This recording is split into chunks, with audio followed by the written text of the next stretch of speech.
What is up, guys? Mike Merlinski here with the Metal Webzine. Welcome to episode 25 of All the Metal Podcast. We're calling this one a Metallicast because I am reuniting with Drew Celestino from The Long Cold Dark, thankfully. And I think the last time we got together was a little less than a year ago. We were talking about S&M 2 in San Francisco, which was September 6th and 8th of last year. We were both there. The debut event at the brand new Chase Center in downtown San Francisco. Beautiful venue, beautiful concert, show of my life. But moving on from that, I've prepared 64 questions for Drew. I'm going to give him a call in a little bit. Usually I do like a stupid little intro for these. Like I go on Wikipedia and I read like the first paragraph or something. But Metallica's special. Metallica's special to me. Metallica's special to Drew. It's going to be a really long fucking episode as it is. So we're just going to jump right in. Stay tuned.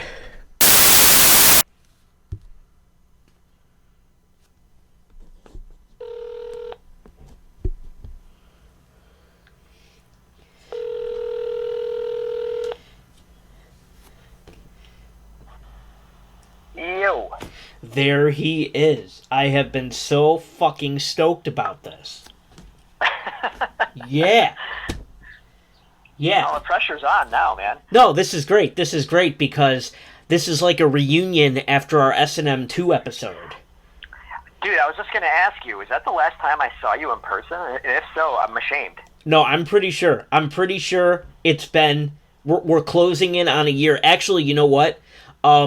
I saw S&M 2 at Flicks on... Oh, no, the Regal on Transit.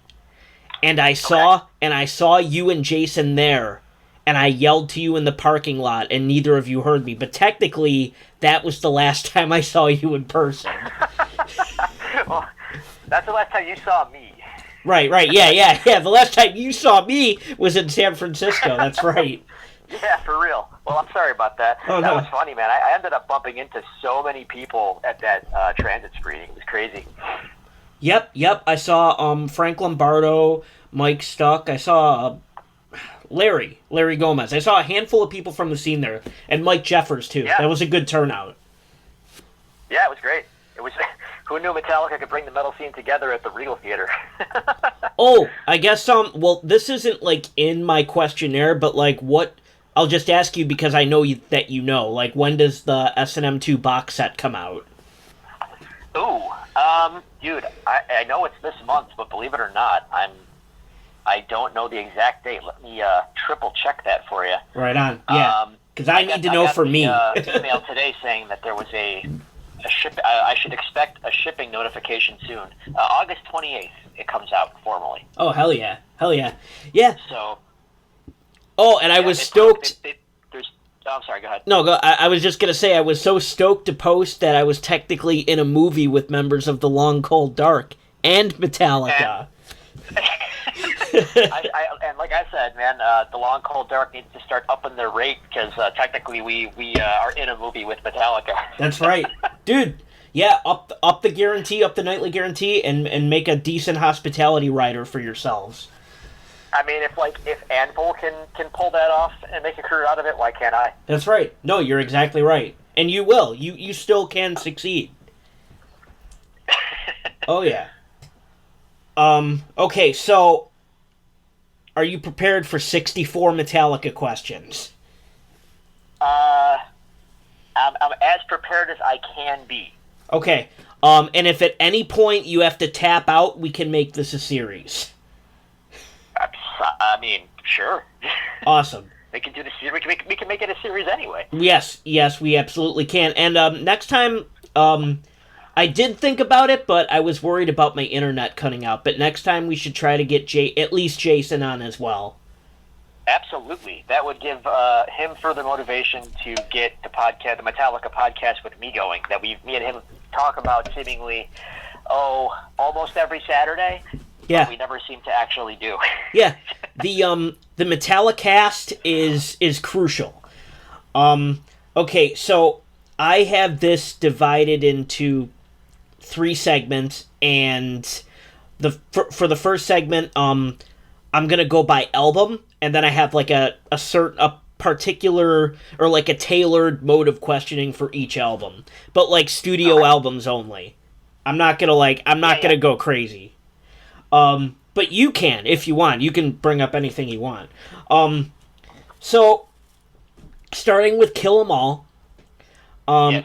How strong of a debut would this be for a thrash band today? Well, that's hard to say, only because it was one of the first like major thrash albums.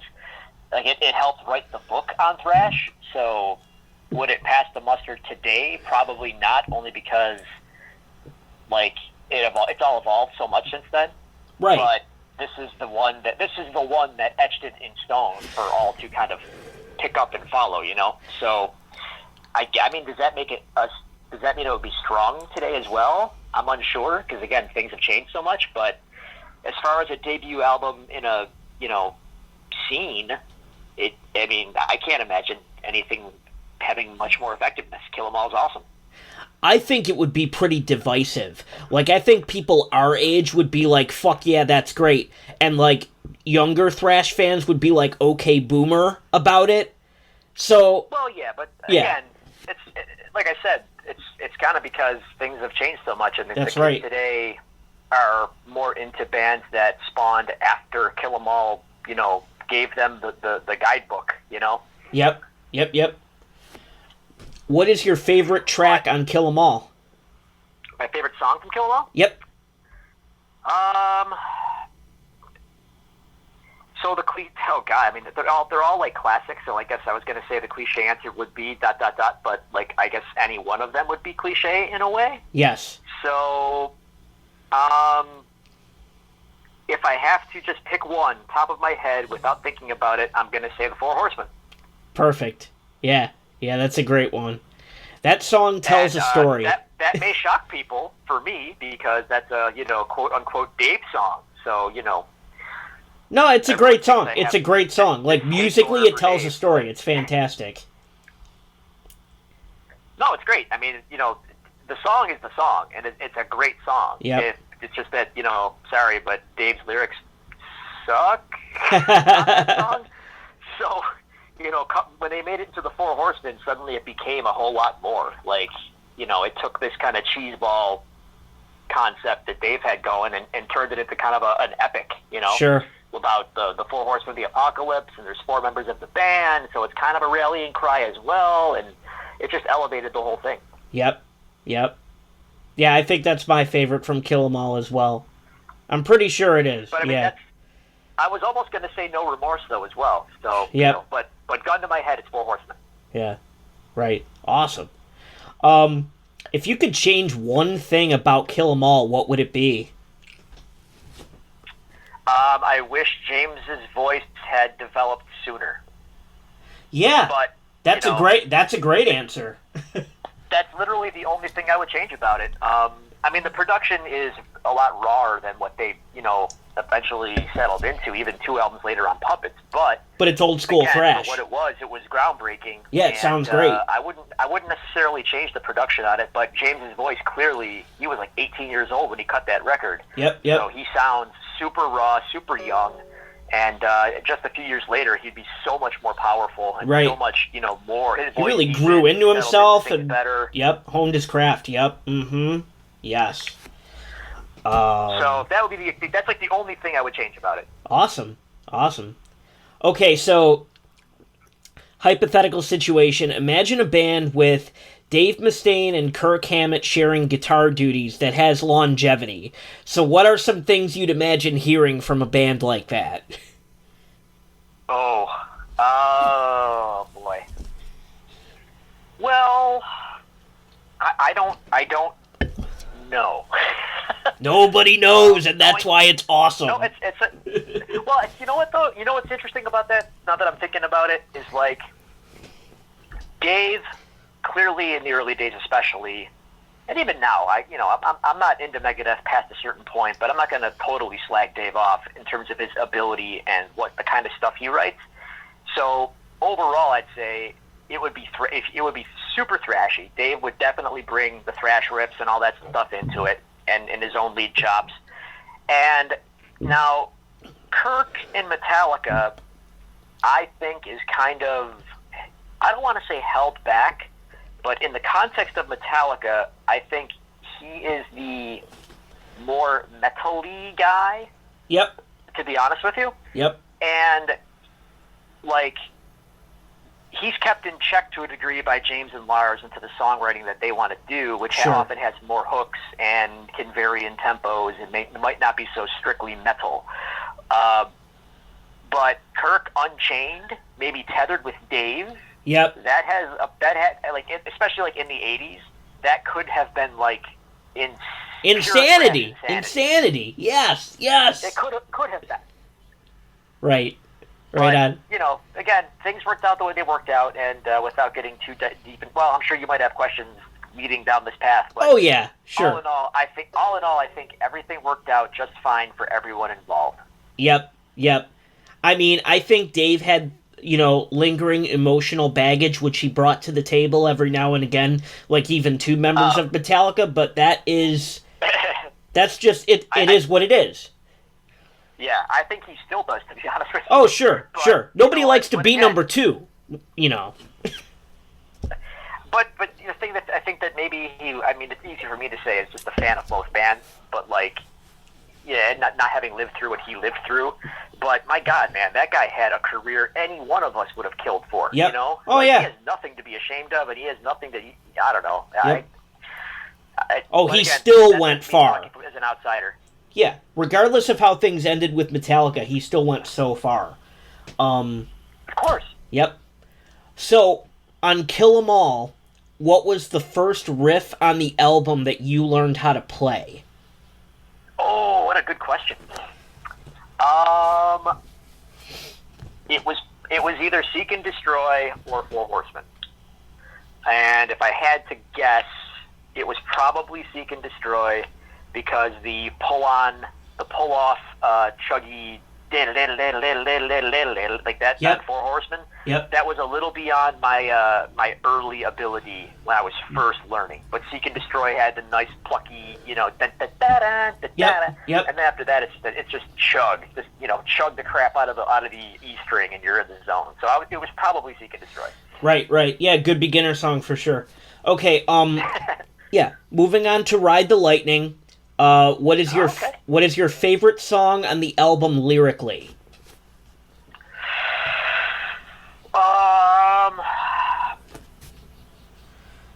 Well, that's wow. Probably a toss-up between Creeping Death for sheer storytelling, I guess. Yes. I mean, like, it's not personal. That song is not a personal song. Nope. Which James would later, evolve into a very personal songwriter. So it's very story driven, and I respect that, because that's challenging. Even if you're, telling a story that's well known and basing it on a movie and all that stuff, and which is based in the Bible, you still have to, put that to verse and yep. Make it work. Make powerful visuals. Yep. But I also think, even though it's cliche in a way, like, again, Metallica's full of cliches. I might say that a lot tonight, but it's Metallica. Like, they wrote the book, so they get a lot of cliches. Yep. For Whom the Bell Tolls is actually a great song lyrically. Yes, it is. Yes, it is. It's very evocative, and it's, clearly about something, and without being preachy about any sort of subject necessarily. But it's very psychological in a way, and it's also very, worldly. Yes. Yep. Yeah, and that's another one that paints another bloody picture too. Like you project yourself onto a battlefield or something, some setting similar to a battlefield, like when you listen to that one, if you're really following along. The anti-war kind of stuff started creeping in around then, and that's kind of been a theme with Metallica the whole way, really. Yep. With some exception on the Black Album, but maybe we'll get to that when the time comes. But oh, yeah. I think yeah, with more or less, Metallica's always kind of had that sort of empathy for the troops without being cliche about it. Like, there's always been that sentiment of, like, the people on the battlefield are paying the ultimate price, and it's often for unknown purposes to them, you know? Yep. Yes. Yep. A lot of truth there. What is your opinion on the production of Ride the Lightning? You know what? It's great. I mean, it's a step up from Kill 'Em All. Yep. It sounds bigger and more epic. What's interesting though is, as far as Metallica albums go, it's very much an outlier. Yep. So there are some production tricks on it that people may or may not know about. Now, I don't know. One of two things happened. Either A, they tracked the whole record slightly, and I mean like a quarter step sharp, or they tracked everything in standard E-tuning and then sped up the tape in the mix to make it sound faster. I don't know which, but that's a little quirk of it. And on top of that, I can see that. I'm pretty sure on several of the songs, if not the whole record, there is a flange or some kind of effect on the main crunch tone, and that went away immediately after this record. Yeah, it's not just a unique sounding album for Metallica, it's a unique sounding metal album in general. Like, I don't think I've ever heard another one that comes close to it, like that exact sound engineering setup, like whatever quirky tricks were at play. Yeah. And what's interesting about it is, like, you know, that's when Fleming Rasmussen kind of came into the fold for them, and he did the next two records, obviously, but, like, all three of the records he did, none of them really sound the same. Like, they're all different, despite having the same production crew. Yes. Yeah, a lot of artistic choices there, too, so that's really cool. And there were a lot of different minds involved in the production of each record, like, from the ground floor, which is really interesting. Yeah, and, like, you know, they were still signed to Megaforce at the time. Yeah. And, like, you know, they were probably still being encouraged to. I don't know this for a fact, but I mean, they probably still had a lot of thrash credibility to upkeep to a degree, being on Megaforce and being, you know, kind of a rising force in that genre. Yep. But on that same record that has Fight Fire with Fire on it, yes, they decided, you know what? Not only is it going to be, like, thrashy and insane, but we're going to put this ballad on it. Right. And then we're going to have this, like, really crazy instrumental as the last track. Oh, yeah. Like, it's such a diverse record. Each song is its own animal. It's so cool. Yeah. Definitely. What an opening track, too, you know, Fight Fire with Fire is. It's crazy. And with the acoustic guitar intro as well, you know, coming off of Kill 'Em All, which was like this just raw, right, super raw, you know, punk thrash record, you know, where mm-hmm. you could just see the you know, the punk rock snarl kind of vibe to it, and then in the follow up, it's like suddenly there's acoustic guitars and there's way grander arrangements and tempo changes, and you know they started, you know. They started to change it up. They were really showcasing themselves too, and trying to diversify. And what I think it was also a creative statement, like, oh, if you like that, well, you're gonna love this type, you know, point of view. So that being said, how do you feel about the lesser talked about tracks on the album being Trapped Under Ice and Escape? Well, I like those songs very much, actually. And even if Metallica hates Escape, I still think Escape is awesome. So, you know, they can hate it all they want. It's better than they want to give it credit for. But, you know, as a songwriter, I understand if you have a song that you just aren't proud of, nothing is going to convince you that it's good, even if people really, really love it. Right. So, but, I mean, Trapped Under Ice, super crazy thrash song, you know, just madness. And underrated, certainly not played very often. But when they do bust it out, it's always, I mean, that's a treat. You know, if you find a show with Trapped Under Ice on it, it's like, all right, that's pretty badass. I gotta get that show. I gotta hear that. Yeah. Yeah, I mean, you know, and people even our age or older, like, you know, still scratch their heads at that song. Because it's a lesser known song even to, like, you know, your older generations or older Metallica fans. Like, if someone is, like, fairly new to the discography. That's actually, no, that's not my next question, but it's coming up. Okay. What was the first riff you learned to play off Ride the Lightning? Oh, it had to be Bells. Had to be. Yeah, I mean, that's generally... It's not... It's simple, but it's big and it's awesome. So it was almost certainly for the Bell Tolls. And then probably after that, just get my chops up, my downstroke right hand chops, and all that. It was probably Creeping Death. Right. Yeah, those are pretty much your... And critical to play it all downstrokes if you can, if you want to make it sound the way it needs to sound. But, you do the best you can. Not all of us can be James Hetfield. Yeah, we were just talking about, Greg and I were just talking about the craziness of the Hetfield downpick the other night. So there's a ton of respect to throw at that, yeah. I try to downpick as often as possible. I think we all do. Right.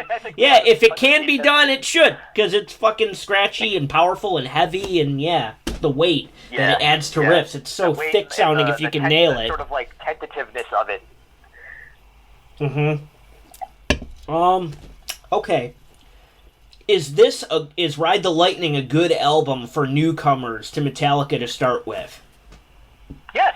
Oh, absolutely. It might even be a better one than Kill 'Em All, to be honest with you.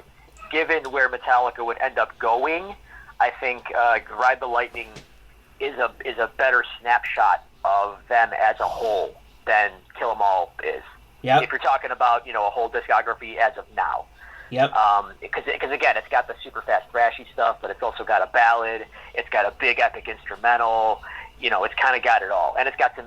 Bells is kind of mid-tempo-y, so it really has it all in a way. It encompasses them. Yeah, it describes them well as a band. It really does. Kind of the way I feel about Hardwired now, actually, but I'll dig deeper into Hardwired. So right. moving on to Master of Puppets. I'm just gonna come out with it. Is this the greatest metal album ever made? The greatest what? Metal album ever made. Oh, I'm not the one to ask. To be honest with you, man, I'm not the right person to ask for that. I think I listened to. I stopped at about like the 45-minute to an hour mark of your episode with Greg, and not because I was like bored or anything, but just I was at work and the stuff came up. But Greg is awesome for that question because he's more of an encyclopedia than I am with metal. Sure. I'm just a dude who loves Metallica and loves I love heavy stuff, but I'm not necessarily all about metal in general as a rule, if that makes sense. I get that. I love mainly metal bands, but like I can't soak it all in like other people might be. You don't have enough in your mental library to compare it to, right? What's that? You don't have enough stored away in your mental library of metal to compare Master of Puppets to. Yeah, I don't feel qualified to speak to that. But I mean, is it an absolute classic, and is it a game changer for the genre? Yeah, absolutely, and certainly for Metallica. Like it's, I mean, come on, man, it's like a quantum leap. It is. They got the production tighter. They introduced more sonic elements than even they had before on Ride the Lightning. The songs were faster. The songs were slower. There were more changes. There were more oddball time signatures, whether they were conscious of it or not. They are there, and they're weird. Like, Battery still weirds me out. Playing the main riff to Battery still is weird as hell to me. I still don't understand it, and I've been trying to figure it out my entire life. Do you mean the timing of the first distorted riff coming off the intro? Yeah. Yeah. No, I feel the same way about it. It makes sense. Right. There are a lot of Metallica riffs on Master and on Justice for All as well that make me scratch my head timing-wise. Yeah. Yeah. But, like, and the funny thing about Puppets for me personally is, like, when I was growing up as a young kid Metallica fan, it was like when I first got into them, it was probably in the wake of Justice into the Black Album, like right at that point. That's Yeah. like when a kid in my grammar school like mentioned Metallica, and they kind of popped up on my radar. And we all made fun of him because he was really into them, and so I joined in because I was a stupid kid too, and I was like, ha ha ha, Metallica. But secretly, I was like, yeah, they're really cool. You Right. know what I mean? Yep. But the albums for me growing up were the Black Album and Justice and Ride the Lightning. And somehow Puppets like eluded me for a couple years. Sure. Where I don't know why it just didn't. I didn't either. I'm not gonna say I didn't know about it, but I didn't have it, and it wasn't in my rotation with my friends either. We all started admitting to each other that we like this stuff and started hanging out more. So like I was the first one in my circle of friends to have Master of Puppets, and like I remember listening to it at one day, and then like calling up my buddy and I was like, dude, this Master of Puppets record's really good. And again, none of us had it, so it was like this. It was like this revelatory thing. Like, dude, this one is like the hidden gem. Little did I know at the time, right? But Sure. Looking back, it's hilarious. But Puppets is everything. And, It is. It is everything. Anyway, personal anecdote about Puppets. Sure. Well, you answered the next question with that long answer because I was just going to ask you why, in your own words, the album is so revered. But you just explained that. So, moving on, what is your favorite guitar solo on Master of Puppets? Ooh, wow.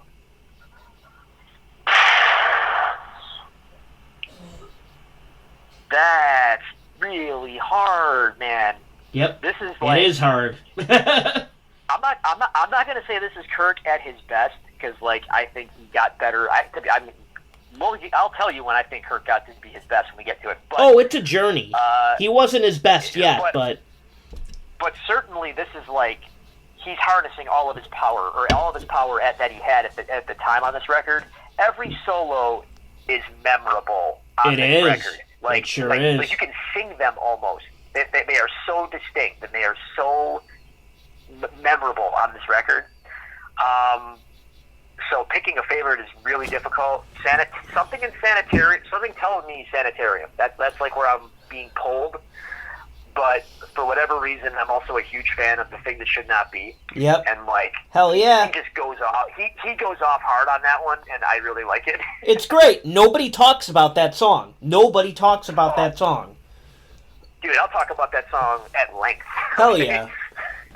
I love The Thing That Should Not Be. That song is brutally heavy. It's so ominous. It has dark. the most foreboding intro. Like, it's just, it puts you in such a dark vibe. I love it. Yes, it's dark. And that's like, again, coming from like this thrash band in the mid-'80s when you kind of, you start the album off with Battery, acoustic intro, big thrash banger, raging pit song, Puppets, which again, big pit song, into some epic middle section, which is, again, a huge game changer for Metallica and arguably for thrash metal and metal in general. And then at the next song is The Thing That Should Not Be, and it's like this dark, evil, dirgy, sludgy, I don't want to say message, but it's just, like, it's crushing, Yep. And I think that is actually the first Metallica song recorded in D tuning. So a little heavier, a little step down there. Mm-hmm. And fun factoid about that too, by the way, because I'm a guitar player, so I nerd out about this stuff. It's in D tuning, but even now I don't know this on the Puppet Store. I have to go back into my bootleg collection and check. But on Live Shit, Seattle '89, I just discovered this like a few months ago.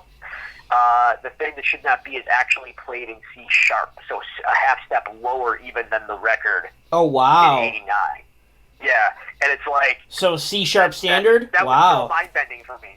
Yeah, that's pretty low for Metallica. Well, not so much, not really given... I can get into that kind of stuff later on if you want, but like, it's not low... It's not low for them necessarily, but it's definitely low for them in '89.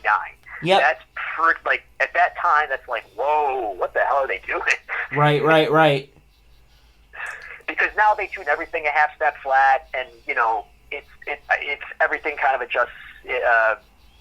It's complicated. The Metallica live tuning thing is complicated. I'll if you want to talk about that later, I can. Definitely, definitely, yeah. It's not consistent and it's insane. It will drive you nuts.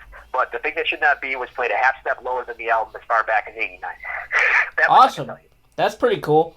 Still experimenting, and like you said, that if there's a complex procedure for the guitar tuning live, like that's something I've never even looked into or heard about. So I would love to talk about that at great length. And maybe this will become a series. Maybe this should become the series, and Jason should be a part of the series. We have to talk to Jason about this. Yeah, we sure do. Okay, so more difficult. If you had to drop one song from Master of Puppets, what would it be? Ooh, the old Sophie's Choice, huh?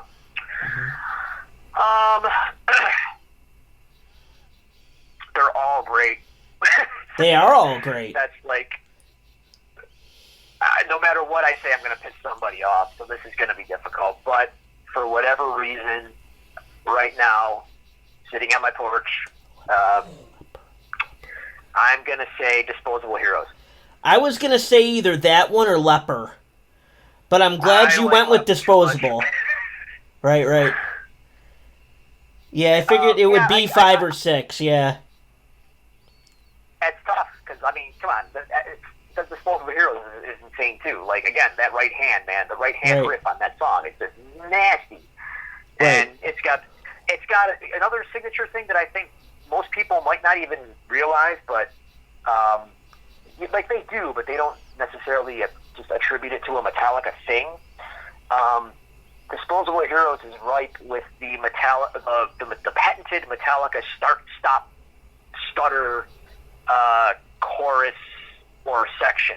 Right. So what I mean by that is like the like the song kind of like the riff is going, then it just does that bump, and then it's like stops and then starts again. Right. And that they do that all the time, whether you even think about it. Yeah, that's or a not. James and Lars conversation. Yeah. And like I write songs, and I never think to do stuff like that. And I wish I did, because it's awesome. But it's like, think about like Sad But True in the chorus, that like sad but, you know what I mean? That little stutter. Yep. It's so subtle, but it's so crucial. Like, it's almost like the whole point. Well, it increases the power of the riff when the riff comes back in again after that stop. It's a nice layup to it, and then it hits twice as hard as it would if you didn't have that pause there. Right.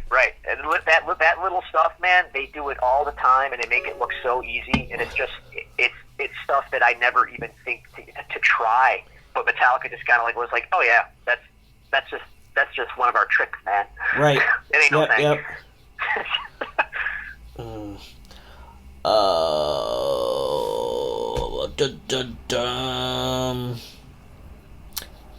Would this album be what it is today if Dave Mustaine were on it? Oh boy. All the Megadeth fans are glued to this right now. Oh, the Megadeth fans need to understand that I love Megadeth. And during this period, I love Megadeth. So, me and Megadeth are very cool still through the 80s, through the 90s. And then it's after that when things get not so good. So, I hope everyone can be okay with that, Megadeth fans. We're all simpatico. So, anyway. No, it would not be the same, and it would not be as good if Dave were on it. I agree. For a lot of the reasons we talked about, I think a lot of the sonic evolution and a lot of the progression that Metallica was on, I don't think would have been possible with Dave in the band. It was the chemistry. Master of Puppets is a result of the chemistry of the current lineup up until that point.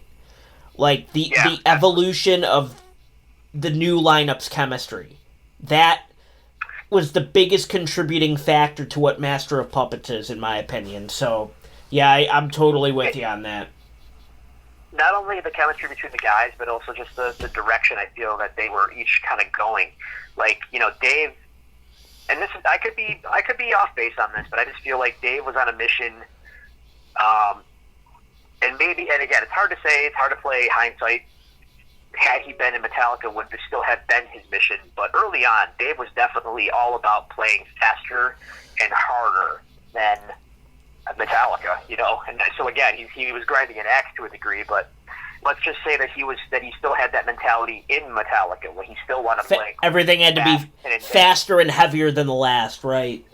Right. And so with that said, would you get the mid-tempo-y stuff, like The Thing That Should Not Be? Would you get... Would Sanitarium even exist? Right. Yeah, exactly.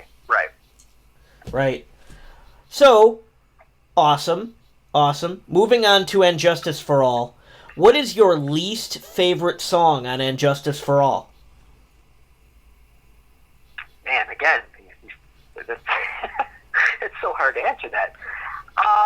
Yeah, because they're all great. They're all great. They're all great. It's just gonna be a common refrain for every record. What's your least? Oh, they're all great. My least favorite song on And Justice for All. If I had to take one off,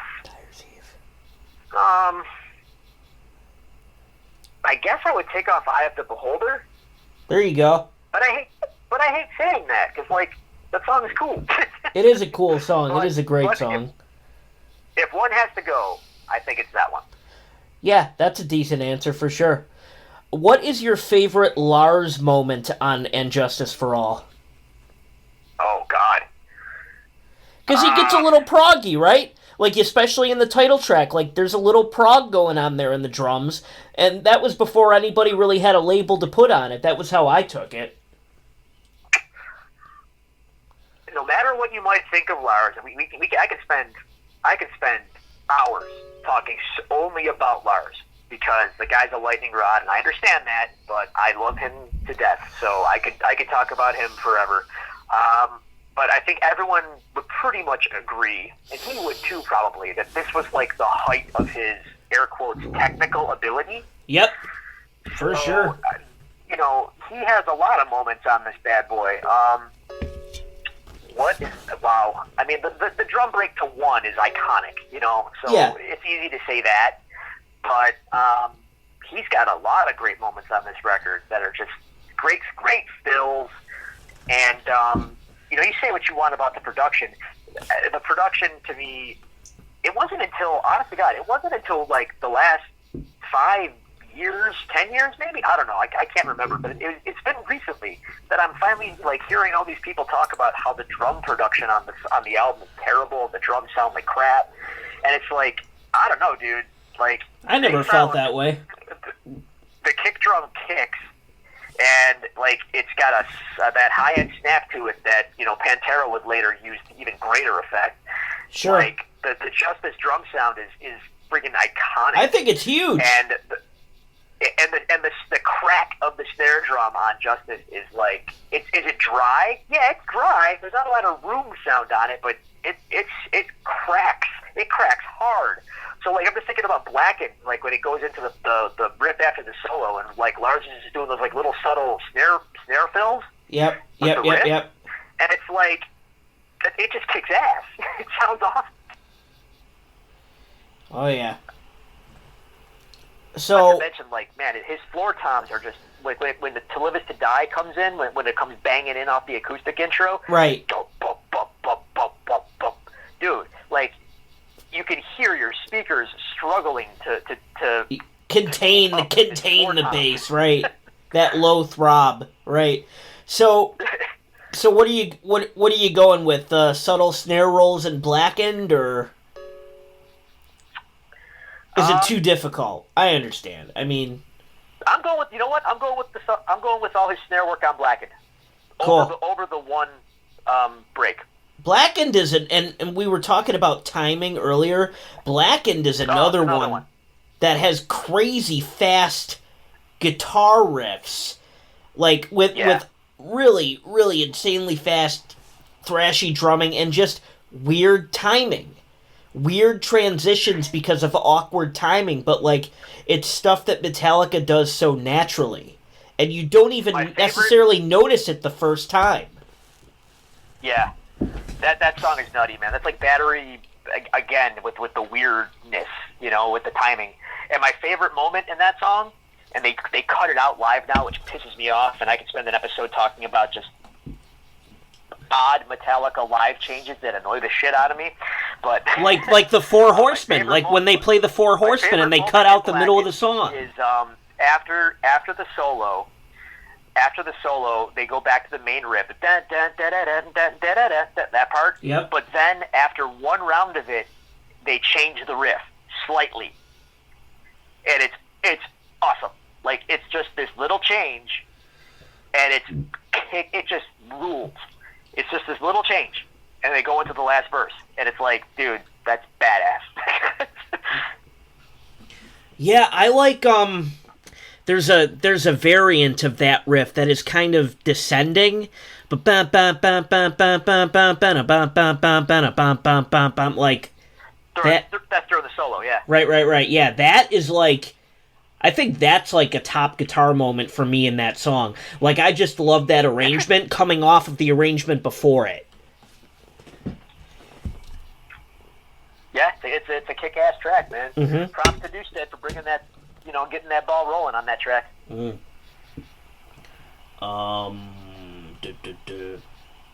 Does Justice receive too much praise, too little praise, or are you content with the amount of praise it gets? I'm content with it. Yeah? I mean, yeah, it's fine. I think, because for as much praise as it might get, I believe it or not, I don't want to say grown up with, but I mean, in my years as a Metallica fan, I've certainly encountered people that have had negative opinions on Justice, and it always shocks me in a way. But like, for whatever reason, I actually attribute it to that's when the band started to get like more noticed. So some of the people that I'm talking about were like 80s guys, and they came up with Metallica, and by the time Justice came out, Metallica got a little too noticed for their tastes. And suddenly it was, they're too popular. So now we have to crap on them. Right. So I think there's a little bit of that creeping in. So, anyway. Yeah, people like to keep bands in their back pocket, I think Justice has just enough praise. Sure. What was the first riff you learned to play from Justice?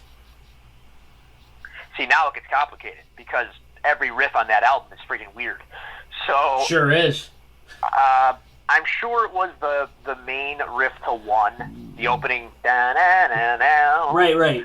But like, then I probably, knowing me, was like, all right, well, I'm going to try and play the second part, and that's when your right hand just kind of goes like, no, silly child. Not yet. You gotta you gotta crawl before you can walk. Right. Yeah, exactly.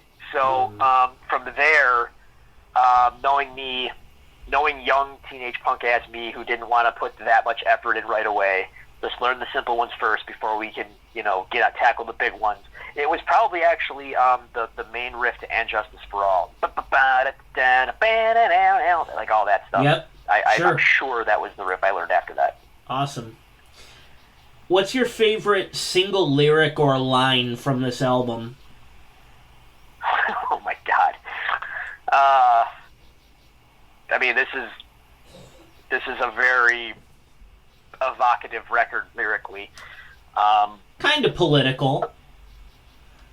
Is it though? I mean, it's open-ended. It's open to interpretation, but there are like political subtleties to it. I always thought like real-world implications.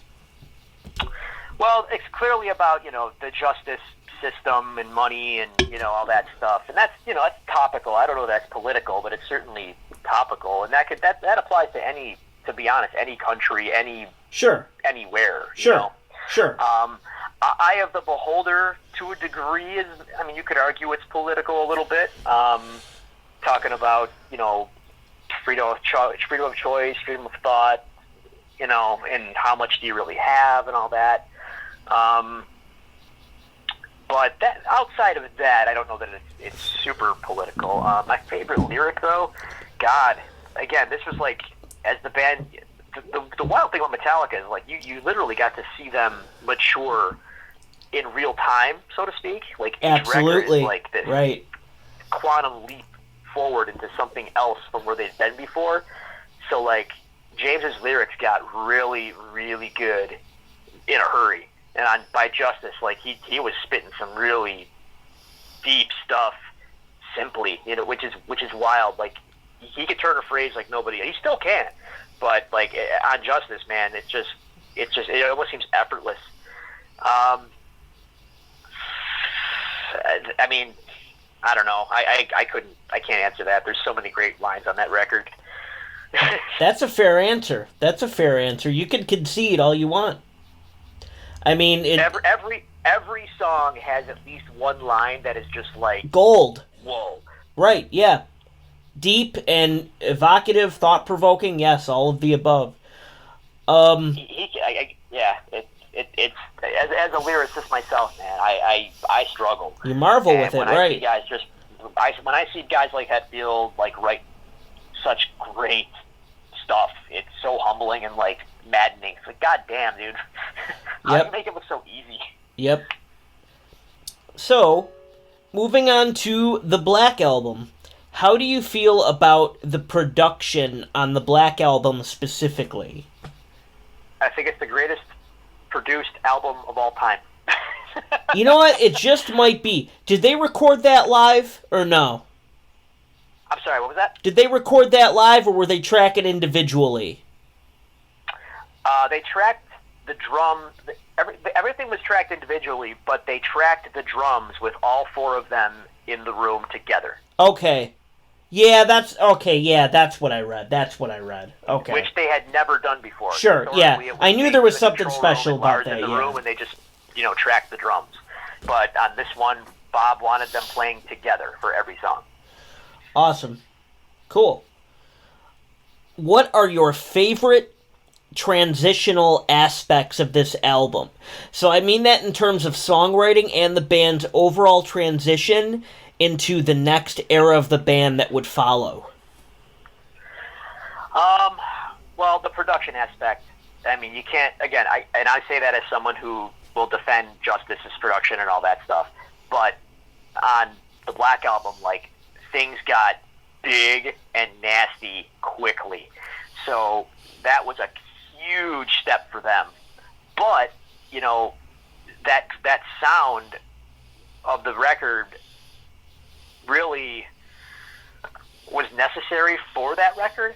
That mid-tempo, the more slowed down approach they took and the simpler approach they took, the bigness of the production filled in all that space that might, in a previous record have been filled with just speed, right? Yep. No time to worry about how it sounds because we're going so fast, so everything in the sonic space is filled. Right. But now they're hanging back a little, so when they hung back, they made it count by making it sound as big as it possibly could. That was great. James's voice developed in a big bad way on this record. Yep. And the story behind that is pretty incredible. Like, he blew his voice out. Allegedly, he blew his voice out when they were tracking So What. And when he came back, I don't know if this happened before they started tracking vocals or after he blew his voice out, but he brought Bob Rock a Chris Isaak CD, and he said, I want to sing like this. How can I sing like this? And that's when Bob hooked him up with a voice guy, a vocal instructor, a cantor or whatever, and they got him, on regiments, doing scales and learning how to sing properly and not just bark like he had done for the previous 9 years, Right. And he kept the growl, all the full Hetfield muscle is all there on the Black It's still Album. there. It was still there. It's still there today. So much range, and he can sing. The Unforgiven is brilliant, like he's nothing else matters, of course, obviously, but like James took this quantum leap on top of his voice maturing over time.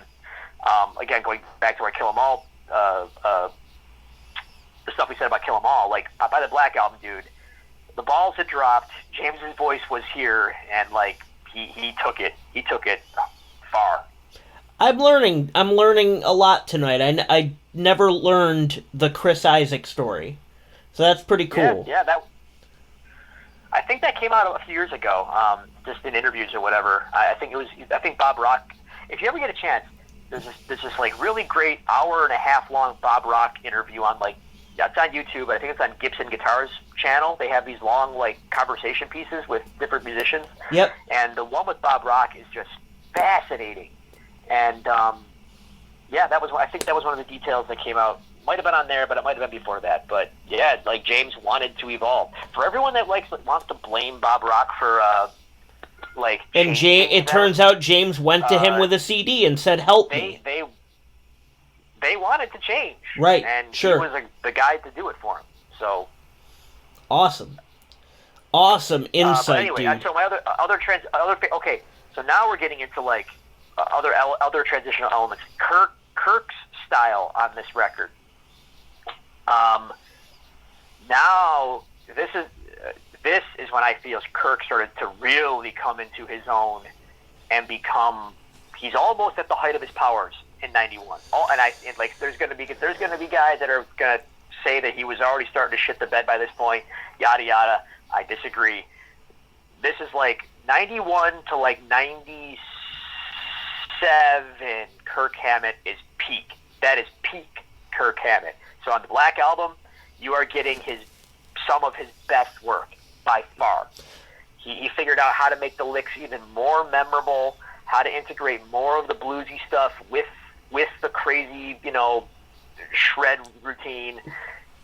So Kirk's stuff on the Black Album. There is not a single forgettable solo on the Black Album.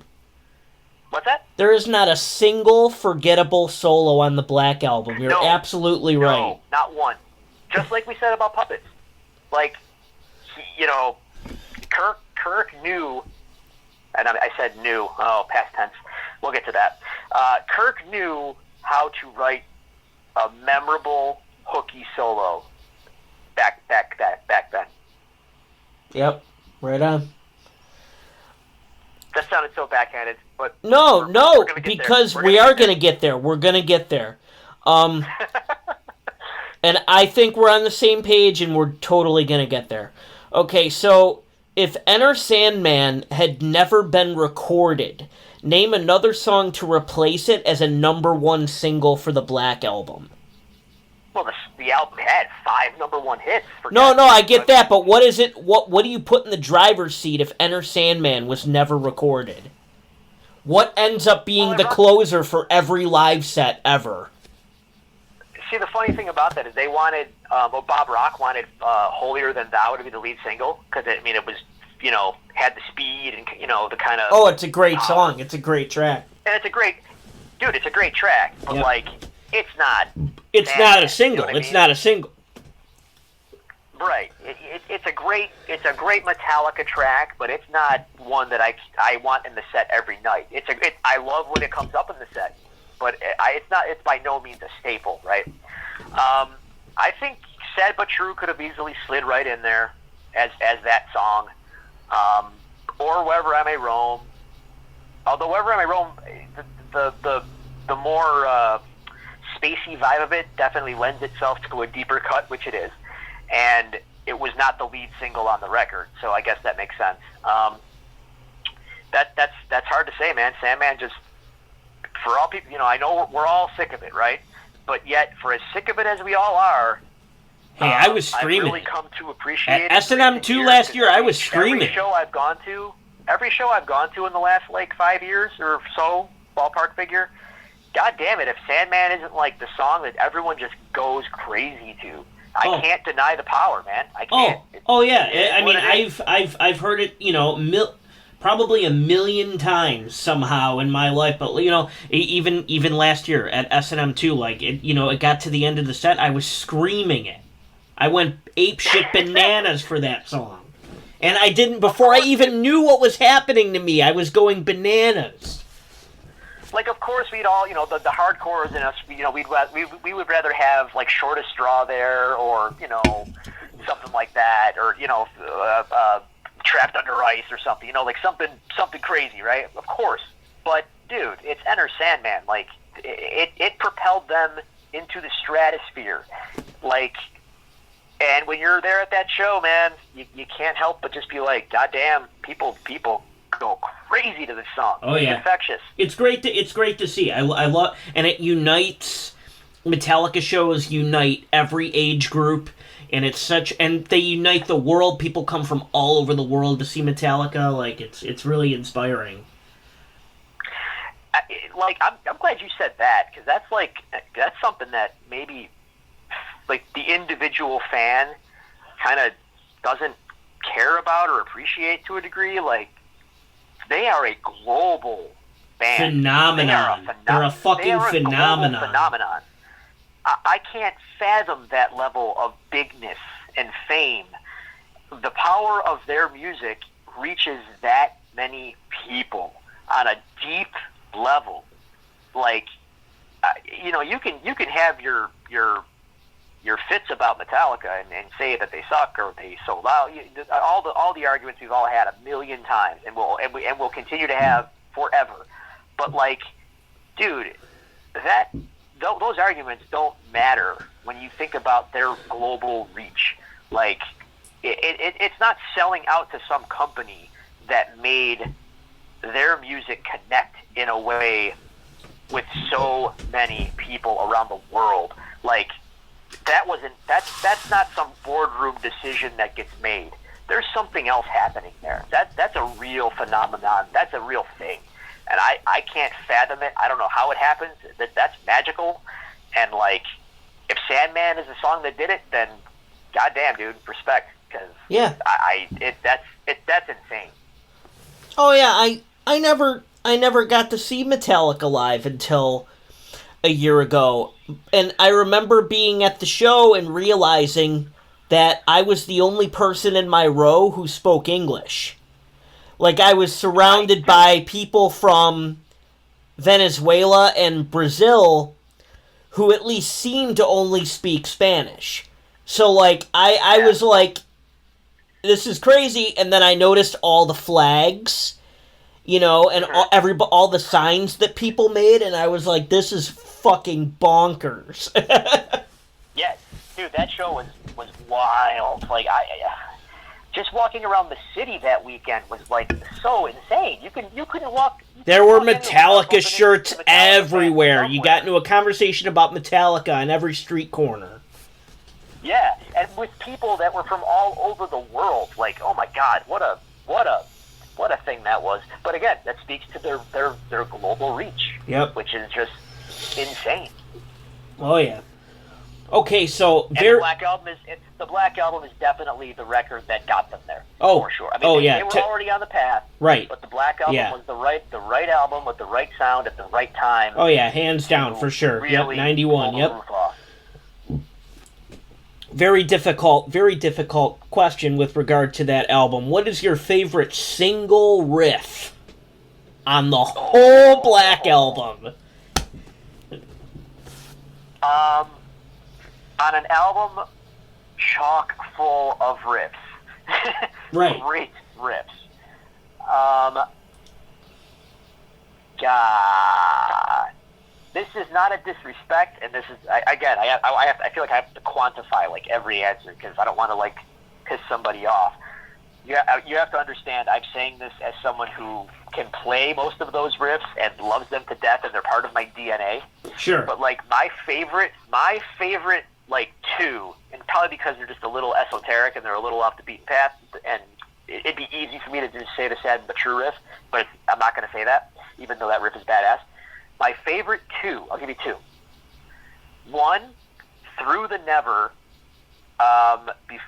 when it gets into that midsection, when the drums kind of break down. Okay. And then the guitars go into that. Right. That riff. That's a good riff. I love that riff. It's a great riff. I don't know why. I just do. And then my other favorite riff that is a hidden gem, not even hidden, it's in the song, for God's sake.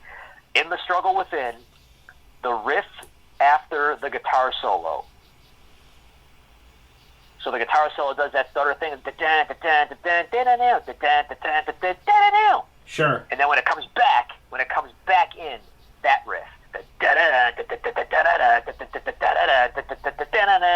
That one.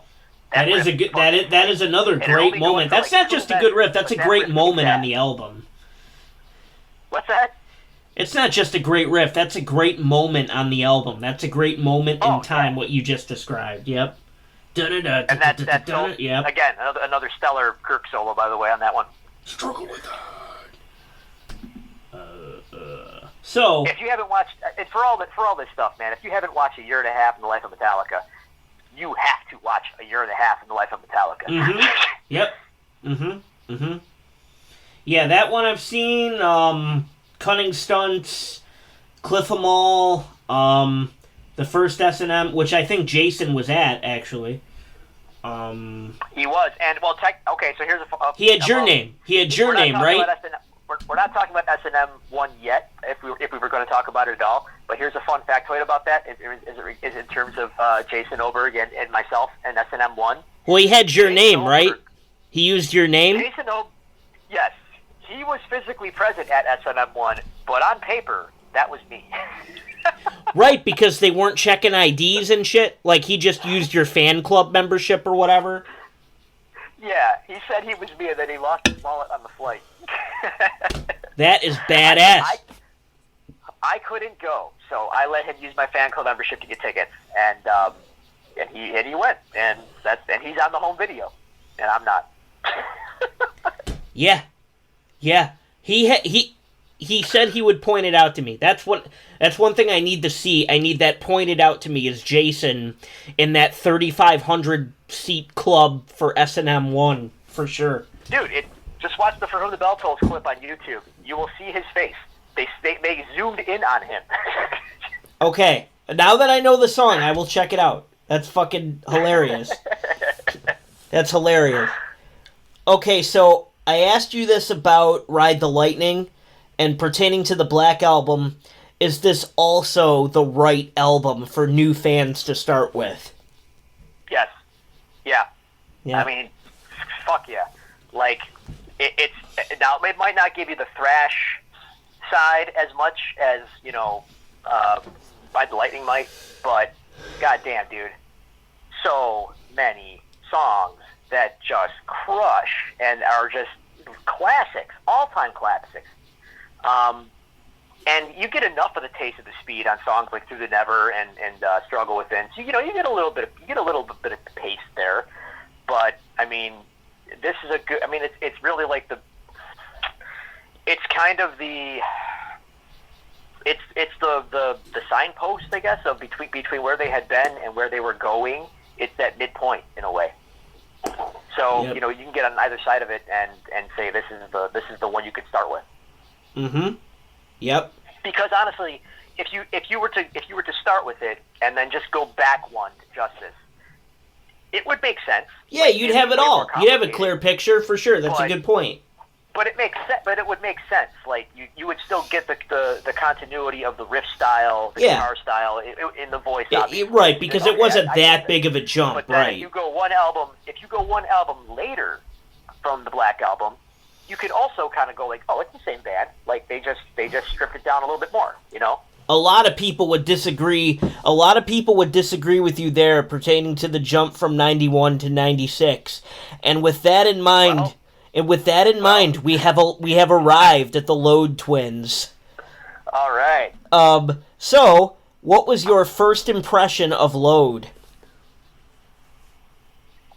I loved it. Right off the bat, you loved it? Yes, I loved it. Now, that said, I say that as, I guess, well, my first impression of Load, the album, is that I loved it. My first impression of Until It Sleeps as the lead single was I wasn't that into it. But I was also 14, maybe? 13, 14? 96, right? So yeah, I was 14.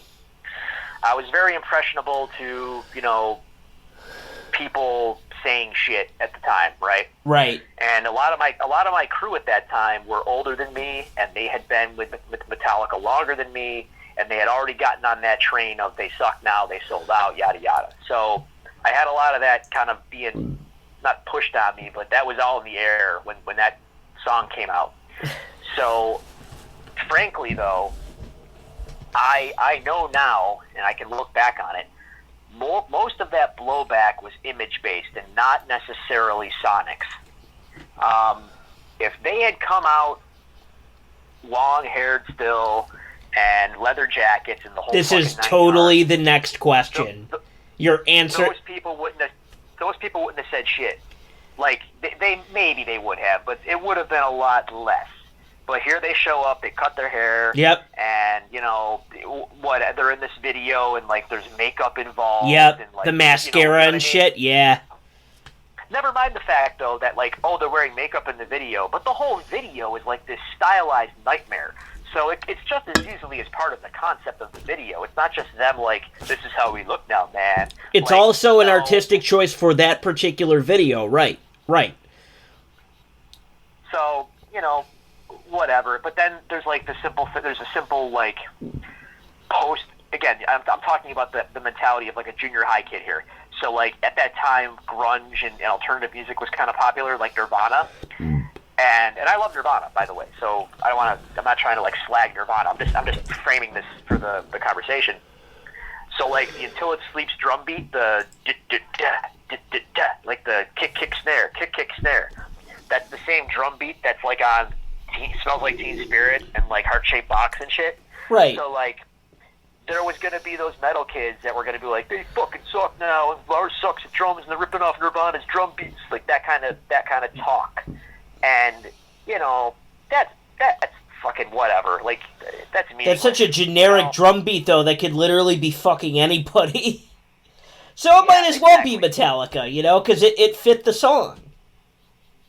Yeah, exactly. It's a... I'm not going to say it's like a thing that should not be. It is kind of a thing that should not be kind of track. Like, it's moody and dark and fucking weird, you know? Yeah. Again, my first impression of it might have not been great, but, like, I love Until It Sleeps, and I wish they played it more now. But they don't. Yeah, it grew on me. It grew on me for sure. My back to the question at hand, my first impression of the record, though, when I took it home and listened to the whole damn thing, I loved it. Right. Yeah. Because every other song on it kicked ass. Yeah, absolutely. I mean, Bleeding Me is fantastic. Outlaw Torn. Those are two, like, borderline ballads that are still powerful and heavy as fuck. Those are probably my two favorite songs. If even haters, I've even encountered the hate crew who, like, will say, like, well, Outlaw Torn is awesome. I do like that song. Or Bleeding Me. I do like that song. Well, if Load is... If they gave you nothing else but those two, like, goddamn, wasn't it worth it? Like, in the big picture? Sure. Holy shit. Sure. Let's by all means, let's carry on 25-year-old grudges about haircuts. Yeah. Because, well, no, yeah. You know. That is literally the next question, and I think you kind of already answered it, but my next question was going to be why the outrage over the members cutting their hair? It's that, look, I'm a metal fan, not to the extent of others, like I kind of prefaced earlier, but, you know, I think you know me pretty well, and you know metal fans pretty well. Right. I mean, you ran a metal blog forever. I think you know. Right. We are a very particular and cliquey and tribal bunch, and that, despite the fact that Metallica have always kind of gone against the grain and always kind of had the message in their music of, like, fuck what everyone kind of wants you to do or wants us to do, we're going to do what we're going to do. Except when they did it this time, people were like, well, you can't do that. And, you know, I don't know how so many people missed the message, I guess, or just couldn't get there. I guess I understand why, but at the same time I don't, you know. I guess it's just they were the biggest, most successful band in this genre that's filled. I mean, I'm just gonna say, man, you know, the metal genre is filled with fans. A lot of us feel, you know, or felt at the time we were young and impressionable and all that, we felt like outcasts, and we felt kind of like we needed someone visible to speak for us. And for a lot of people, Metallica was that band, and we could point to them and go like, see that? That's what I'm talking about. That's what I want to do, or that's what I want to be, or that's what I, whatever. I hang my hat there. And then suddenly that changes. And, like your world is kind of shattered for whatever reason, because suddenly it doesn't look the way you thought it should, or it doesn't look the way it has for a while. I don't even know you anymore. It's just, you know what I mean? Like, right. Your idol changed, and I guess it's kind of up to you to decide, well, what does that mean for me? Do I have to change? Like, no, you don't got to do shit. You can, it doesn't have to be a thing. Right. It doesn't, yeah, exactly. You're perfectly put. It doesn't even have to be a thing. Like, I don't know, but it all came to. The thing is, though, is as I say that, it's like I'm not gonna play stupid. The image changed at the time. The music definitely went in a different direction than metal fans were expecting. So it was a 1-2 punch. It was not just the image; it was the music as well. The music got even more stripped back than the Black Album. There were some country elements kind of on creeping in. Yep, for sure. On Load. Not that there wasn't on the Black Album. The Unforgiven certainly laid the foundation for that to maybe be a thing. And it just got expressed more on songs like Mama Said, on Load, and Ronnie. But, like, it's not like there wasn't precedent for a lot of the stuff on there. But, it was the image change, the musical change. People wanted their fast bangers, and it's like, yeah, they kind of did that. And again, we've said this already, every Metallica record, they don't seem keen to want to, like, repeat themselves. They always kind of want to keep pushing something forward into another direction and see how far they can take something. Right, for sure. So, my next question has kind of. I said enough. No. Go ahead. If you got more, that's fine. No, I was just gonna kind of cheekily say, like, you could argue, and I've seen James kind of say this in a roundabout way. You could argue they might have pushed it too far on Load. Not pushed it too far. They might have. They might have pushed it too far on Load and Reload. Like, excessively tried to, hammer out stuff. Like, could they have trimmed the fat? And, like, I love both records as they are, but could you have trimmed it up into just one record? I think so. I think so, for sure. But as I say that, I don't necessarily know what I'd cut, So I can't say that for sure. Yeah, because those albums exist, and those songs have been around for quite a while now, and, over, almost 25 years, and it's, they've all been ingrained in our DNA for that amount of time. So it's it's hard to look at it that way. I remember when I was younger thinking, like, why weren't these just consolidated? This song sucks, or I could do without that. But now altogether, what is it, like 25 songs or something altogether between the two albums?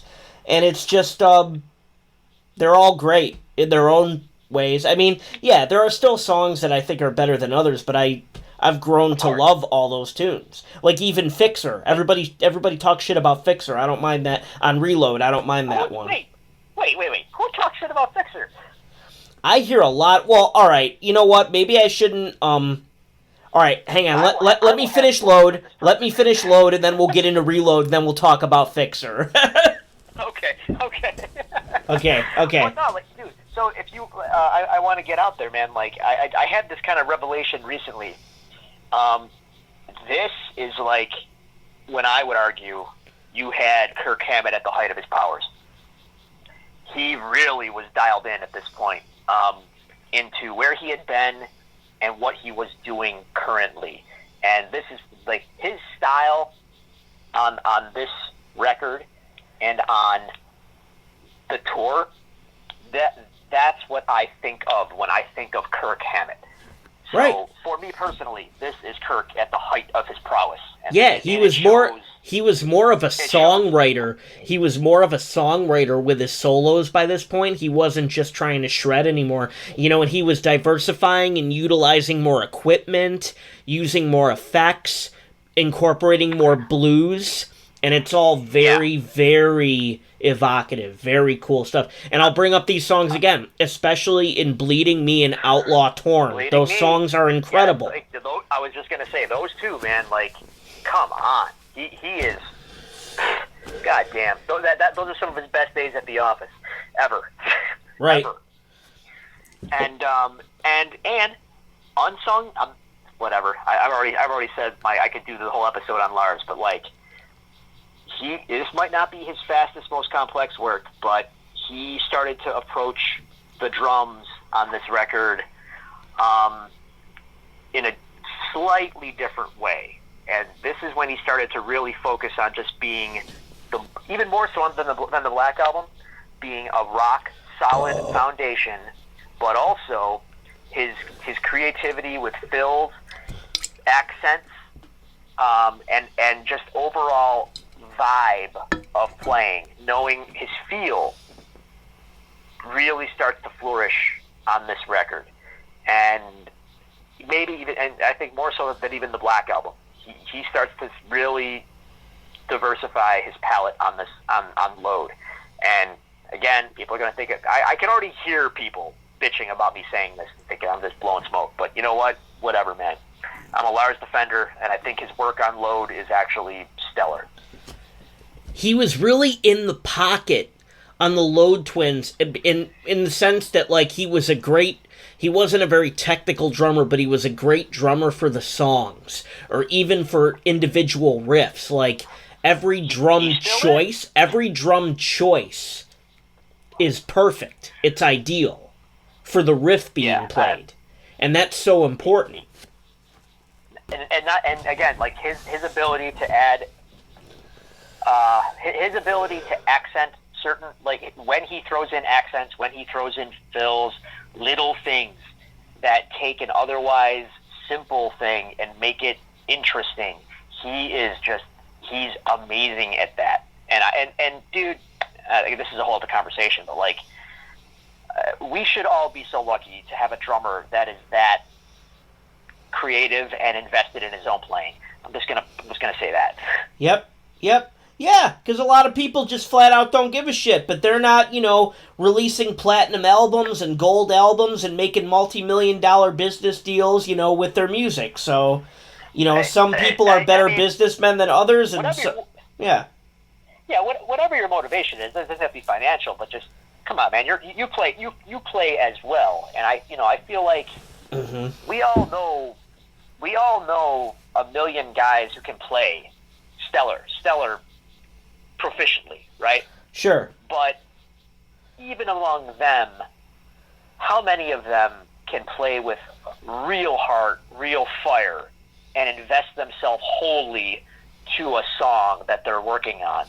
And that's not to slag any of them. I'm not trying to say they're bad, but goddamn, dude, I'll take a Lars. Because Lars is the whole package. Lars is the whole package, and the only reason I brought up the financial success was just to make that point that he clearly did something right, and he's continuing to do the right thing for him and his band. Hey, I think everyone needs to remember, we can move on, but one last word. I think everyone needs to remember, without Lars, Metallica does not exist. Does not exist. And I don't just mean in that he founded the band with James. There's, it's a popular narrative to think that they could have replaced him at some point along the way. Nah, man. Lars is integral now, forever to that band and their sound. Period. But we can move on. For sure, totally agree. So, on Load, your favorite. It's a 2-part question. Your favorite intro riff and your favorite outro riff. Favorite intro riff, favorite outro riff. My favorite outro riff has to be the Outlaw Torn, but it's not really a riff. It's just that outro solo by James. Yeah. That's fucking.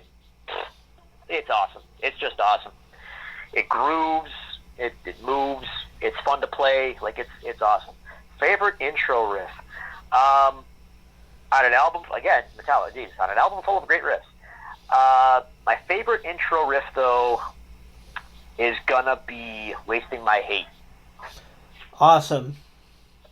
I love That's that a great song. choice. I didn't expect riff. that at all. It's I great. love to play that riff. Yeah, that one. Cool. Moving on to Reload. Okay, so did you take this whole album home and listen to it start to finish for the first time, or did you hear a radio single first? Well, Memory Remains had come out as the first single, so I had heard that. I had heard parts of Fuel Live, though I did not know that they were parts of Fuel Live when I saw Metallica live at HSBC Arena. Although I have to go back and watch the bootleg because they might have played parts of Fuel, or it may have been Bad Seed, but I have to go back and check. I also had bootlegs. I was into bootleg collecting by this point, so I had bootlegs of shows from the Load tour before it hit Buffalo. I had a couple different shows on tape, and I had heard little snippets of, because they were just jamming stuff on the Load tour before Reload came out. And Bad Seed was a popular riff choice that they were busting out a lot. Fuel and parts of Memory and stuff. So I think between those three, and also Devil's Dance was premiered at Donington 95 alongside 2x4, but Devil's Dance was not on Load. Devil's Dance got saved for Reload. So I had heard Devil's Dance by that point as well. So yeah, I guess I had heard 2 to 3 songs from Reload before it came out in various incarnations. Really quick, I did skip a question accidentally. What songs can you play off of Load? Really quick. I can play all of Wasting My Hate because it's not that complicated. I could play, if I have to think about it, it's a long-ass song, but there's not a lot of parts to it. I can play all the riffs and stuff to Outlaw Torn. Sure. And probably Bleeding Me as well, actually, now that I think about it. Yep. King Nothing. Well, no, I don't know all of King Nothing, so that's a lie. Everybody knows the Maybe intro. Ain't My Bitch. I think I know all the rest of Ain't My Bitch. I could probably play that one. Cool. Okay, so you heard Memory Remains first on Reload. Next question. Okay, so at around this time, the logo had changed, and there were a lot of different graphic designs, like, coming out on the merch and whatnot, albums and shirts and whatnot, so there were just a lot of graphic changes at this time, so I was going to ask you what your favorite graphic design was from this era of the band. Oh, it's a Ninja Star, man. Yeah? Just the star? Cool. It's just a cool looking design, and at this time, in the mid-'90s, I'd also gotten into like Sepultura, and they had the tribal S logo and shit. And, cool. Like the Nine Inch Nails logo is fucking iconic. Right. Simple. Metallica they had their own kind of like not the band name logo. I was like, fuck yeah, man. Like an emblem, like simple but deadly. Yeah. Right. Yeah. Totally. Cool. Okay, so by the year 1997. What level of Metallica fandom were you? How much merch did you own? Were you in the fan club yet, etc.? I was in the fan club. My 2 of my 4 walls of my bedroom were floor-to-ceiling covered in Metallica posters and cutouts from various magazines. I probably had... By 97, I probably had 10 Metallica shirts. It was just, which one am I going to wear on which day? That kind of thing was coming around. This was peak. No, there is no peak. I'm eternal Metallica fan, but this was like when I reached the heights, I guess. Right. Awesome. I was a lifer at this point. What is your favorite moment in the Cunning Stunts video? Dude, I haven't watched that in forever. Holy shit. Wow. I don't know. Because, I haven't watched it in a while. And my memories with that, to be honest with you, kind of get mixed I could be wrong, but that, like... trading.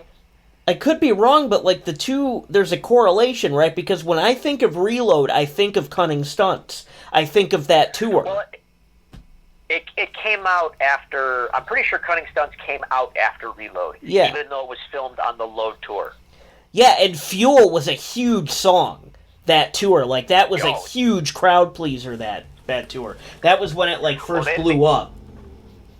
They didn't play Fuel many times on the Load tour. Right. Only a handful. Right. So that was one of the times they did it, and the lyrics, if you've watched it, the lyrics are completely different. Oh, right, comparatively, like, live initially, right. Yeah, they were not final by any stretch. In fact, I remember the Stuttgart, Germany show from '97. It was before Reload was coming out, but it was the summer of '97. And I forgot. I'm struggling now because, man, look, I've been on the internet since I was like 10 or 11. Sure. So, I remember chasing websites that were Metallica sites and just following them religiously and like looking for real audio clips and shit and like any Metallica information I could get my hands on back then. Right. But I'm like in '97, we're still in the pretty early days of all this. I want to say that Stuttgart, Germany show was streamed, and I had a bootleg of it from the internet, or maybe I'm just remembering like seeing the set list come out and people talk about it, but they played Fuel with the final lyrics and the final arrangement and everything. It's at Stuttgart '97, and I think I have a bootleg copy of that still to this That's day. awesome. They later released that whole show in one of the fan cans later on, but by summer '97, obviously they were working on the record to finish it by November '97, and Fuel was the first song that they kind of formally played, finished that summer. I used to buy bootleg concert VHS tapes from this guy at the flea market on Walden, the Super Flea. The guy at the flea market. Hell yeah, dude. Yeah. Yeah, that's where all all my concert bootlegs came from at that point. Yeah, same. I still have my Buffalo '89 fucking VHS tape from that guy. Right. Yeah, I had Metallica tapes, I had Tool tapes, stuff like that around, mid '90s, late '90s. Nice. Yeah. Cut one song from Reload. It's gonna be Slither or Bad Seed. And here's why I hate that. I hate cutting Bad Seed because the way the song turned out on the record. This is the thing with Reload for me, and Bad Seed is one example. The thing with Reload for me is some of the songs, the way they ended up sounding on the finished product, don't match what my expectations were going into the record, knowing those songs from live jams and performances. Right. So Bad Seed has this weird production on it that it's kind of loose and bluesy sounding, whereas when they would jam it live, it was a lot beefier and heavier. Sure. And it's usually the case. That was kind of I liked the song and everything, but like it did not live up to what they did live. And the same for Devil's Dance, actually. As much as I love Devil's Dance, the studio version is just not it's not the version that was in my head when I thought about what this song's going to sound like when the record comes out. So my favorite version of it is from this Cleveland radio broadcast from the Load tour. They did a radio. It was a Load tour show in Cleveland, but they broadcast it on the radio. And for whatever reason, I don't know the reason, but the live version of Devil's Dance on that show sounds massive, and the album version never lived up to that in my brain. But yeah, anyway, right. It's almost like a lounge tune. Yeah. Right. What was that? No, I was going to say the album version of Devil's Dance, it's almost like a lounge tune, But yeah, like that's usually... Go ahead. I think it suffers... Well, one thing that kills it is that the rhythm guitars are only on one side. It's just James playing. Right. Kirk is not playing the same thing. So, like, it just sounds empty. Yep. Yeah, I brought up Fixer before, and I don't have a real explanation. You asked me who's talking shit about Fixer. Like, I don't have like a concrete answer to that. It's just a song that I've always enjoyed, but that I've always heard negative commentary about. And Man, fuck that. Fixer is a great album closer for an album that sounds like Reload. And it's also just a Dude, good Metallica song. it's a cousin to Outlaw Torn, only fucking weirder. Oh, it's pretty fucking weird. It's pretty fucking weird, but in a good way. Like, it's very interesting. It's Yeah, interesting right, no, to listen to. I mean that in the best way. Like, it's an eviler Outlaw Torn. Yeah. How can anyone knock that? Yeah, for sure. Yeah, they did. The Load twins did kind of mirror each other that way, for sure. A little bit, yeah, a little bit. Yep. Sure. But Fixer's the one fucking song I would kill to see live to this day. Over fucking, you can pick your thrash-tacular song that you want to see. Again, I know part of the audience for this is, I know the Metallica camps very well. I've grown up in this. I understand. But for me, like, I want to see Fixer before I die. Okay. Have they ever played Fixer live? No. No? Never. Never? I didn't think so. Never. I didn't think so. So, I want it. Okay, so, it's a cover album, but we're gonna talk about it. So, Garage Inc., what is your favorite... Yeah. What is your favorite... I mean, this kind of covers the original Garage Days, too. So, like, I just kind of consolidated that way. But, like, what is your favorite... God. What is your favorite cover from this album? You're talking both discs. Fuck, there's so fucking many. Yeah, the whole thing. Do you have a favorite cover? You want to list, like, your top 5 or something like that? Okay, as anyone who listens to my comics podcast can tell you, I'm bad at I'm bad at ranking things, so I generally just like to have a catch-all bucket, so it just makes me feel safer. Snap Judgment, and this is not, and again, when I do this, it's not a judgment against anything that gets left off. This is just how I'm feeling at the moment. Merciful Fate is fucking incredible. Yeah.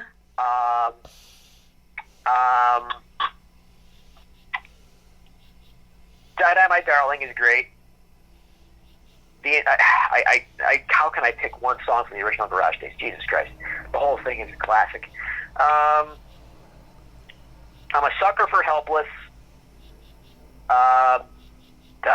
This is some Sophie's Choice shit, man. I hate you for this. Yeah, it's fucking nuts, right? It's Garage Inc. Garage Inc.'s crazy. Everybody talks shit because of covers, or a lot of people hate Garage Inc. because a lot of younger people at the time, like in '99, were listening to these songs thinking that they were original Metallica songs. Who the fuck thought that? Well, I think a lot of, like, younger kids who picked up Garage Inc. from Walmart or wherever in 1999 were hearing songs like, Die Die My Darling and thinking that it was a Metallica song.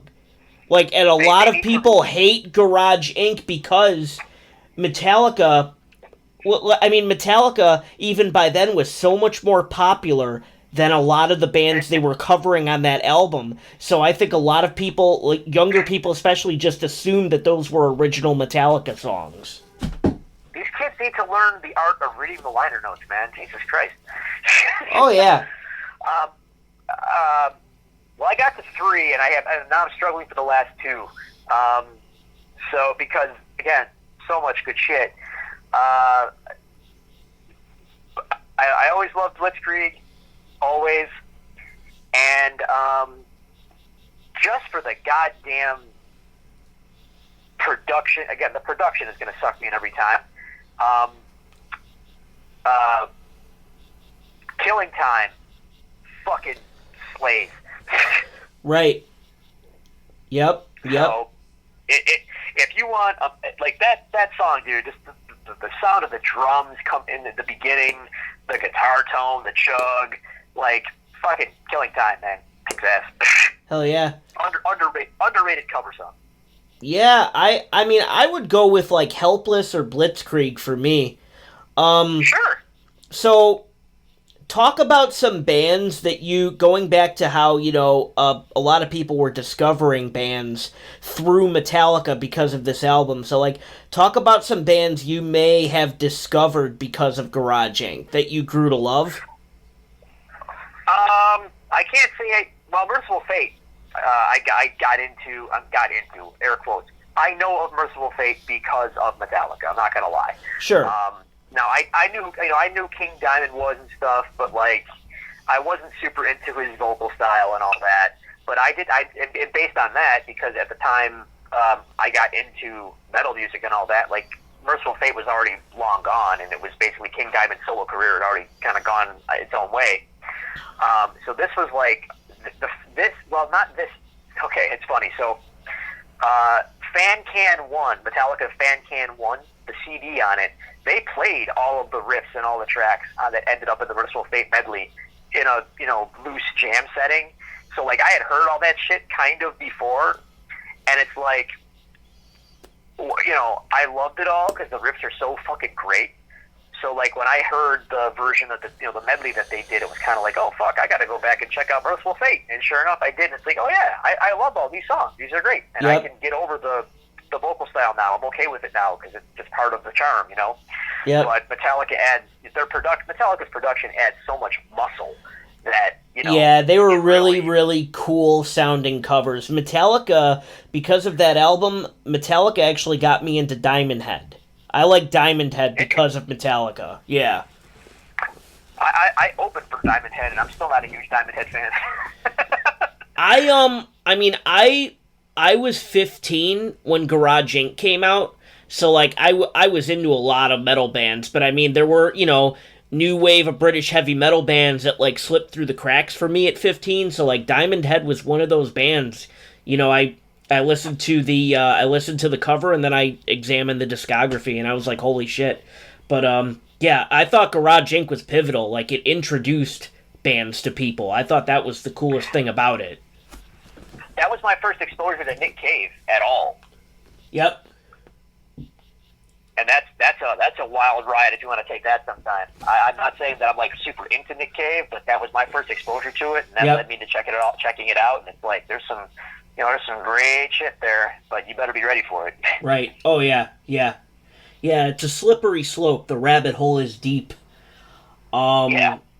So, replace or add one cover to the album. Oh, I mean, I can't possibly tell them what to cover. I mean, because, when I was a 15-year-old kid and I heard they were doing a new fucking cover record, here, 15-year-old me is like, they should fucking cover Sepultura or, whatever the fuck I probably said at the time, and that's just not realistic. And not only is it not real, it's just not the point, So I can't go there. If I could take one song off, to be honest with you, though, I would take the fucking 12-minute Tuesday's Gone off of that record. With the whole outro and them talking to each other and yeah. I mean, I'm not super into Skinnerd, so number one, and number two, like, I don't need 12 minutes of it. Right. I kind of like listening to the camaraderie at the end of that cover more than the cover itself. I remember listening to that radio show when they recorded that live. I remember it in its entirety. And, like, all those guys jammed. They played, like, Four Horsemen and Helpless and Last Caress and shit, like, acoustically on this radio show. And then I think they closed out with Tuesday's Gone. So I remember all that. And then it ended up on the record, and, like, as a like live thing, I'm sure it would have been fun to see or whatever. And I remember, kind of thinking it was neat when it broadcast, but, like, put it this way, when I have my shit on shuffle and that comes on, I know I'm in for a long haul of just, and I'm not down for it. Right. Do you prefer the original Garage Days or the newer covers as a whole?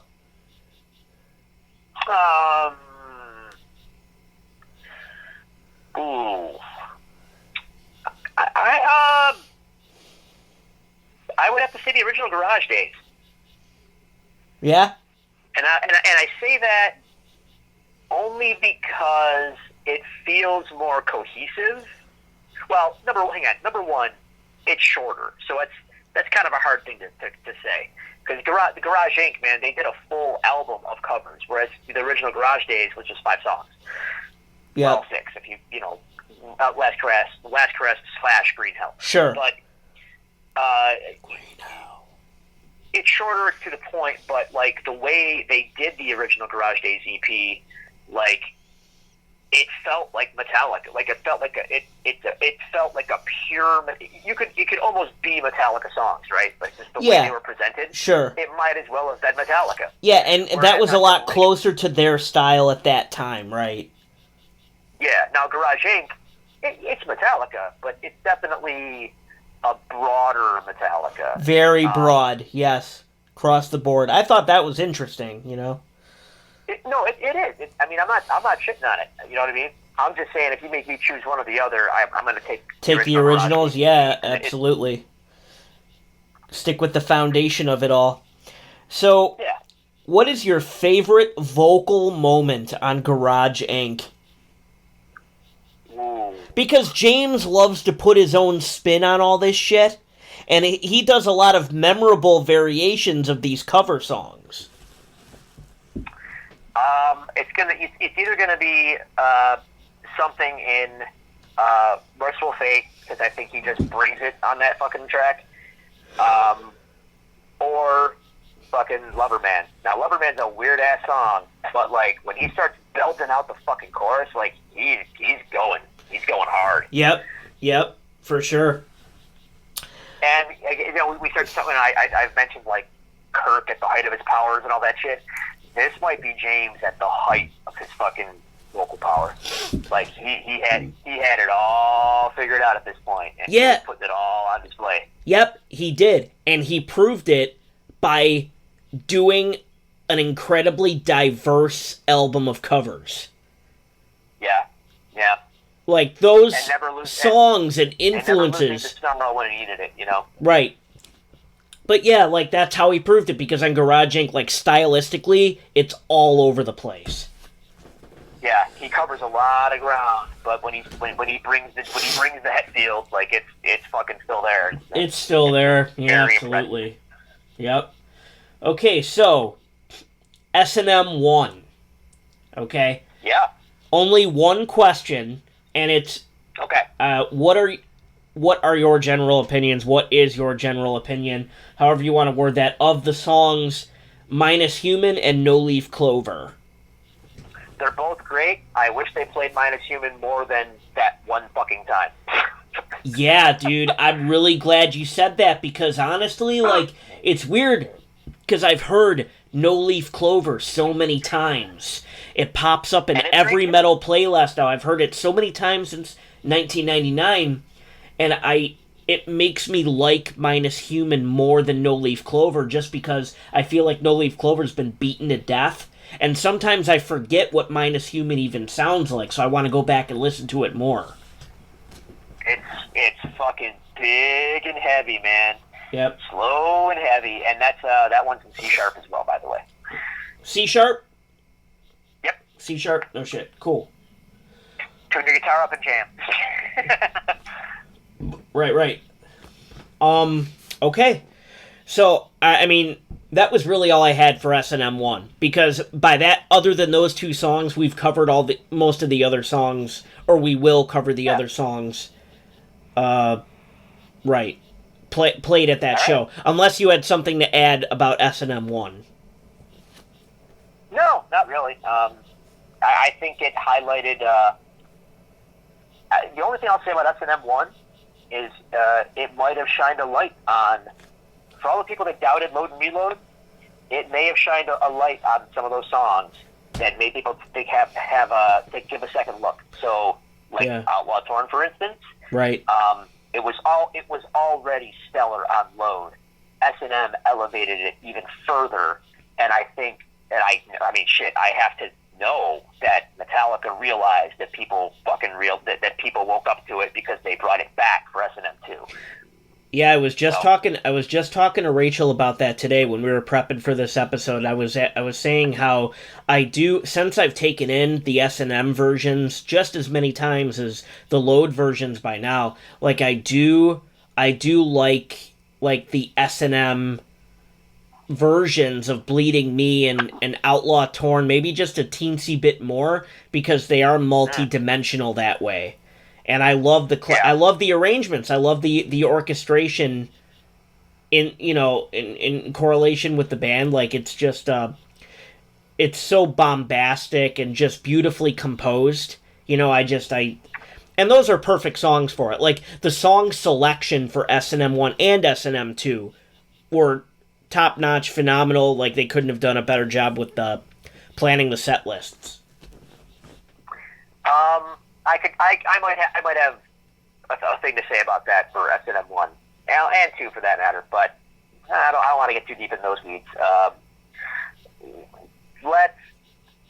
I'll say this: they played songs on S&M 1 that they were comfortable playing at that time, and a lot of us were confused at the time, thinking like, how did you pick these ones but not like songs that could surely have lent themselves to a big symphonic treatment like Sanitarium or Fade to Black even? How the fuck did those get left off, but Hero of the Day or whatever gets included, you know what I mean? Sure. Or Wolf and Man, which it seems like an odd choice, but the reason why that happened is because those were fucking songs they were doing at that time live, and that's really as much as much as there is to say about it. And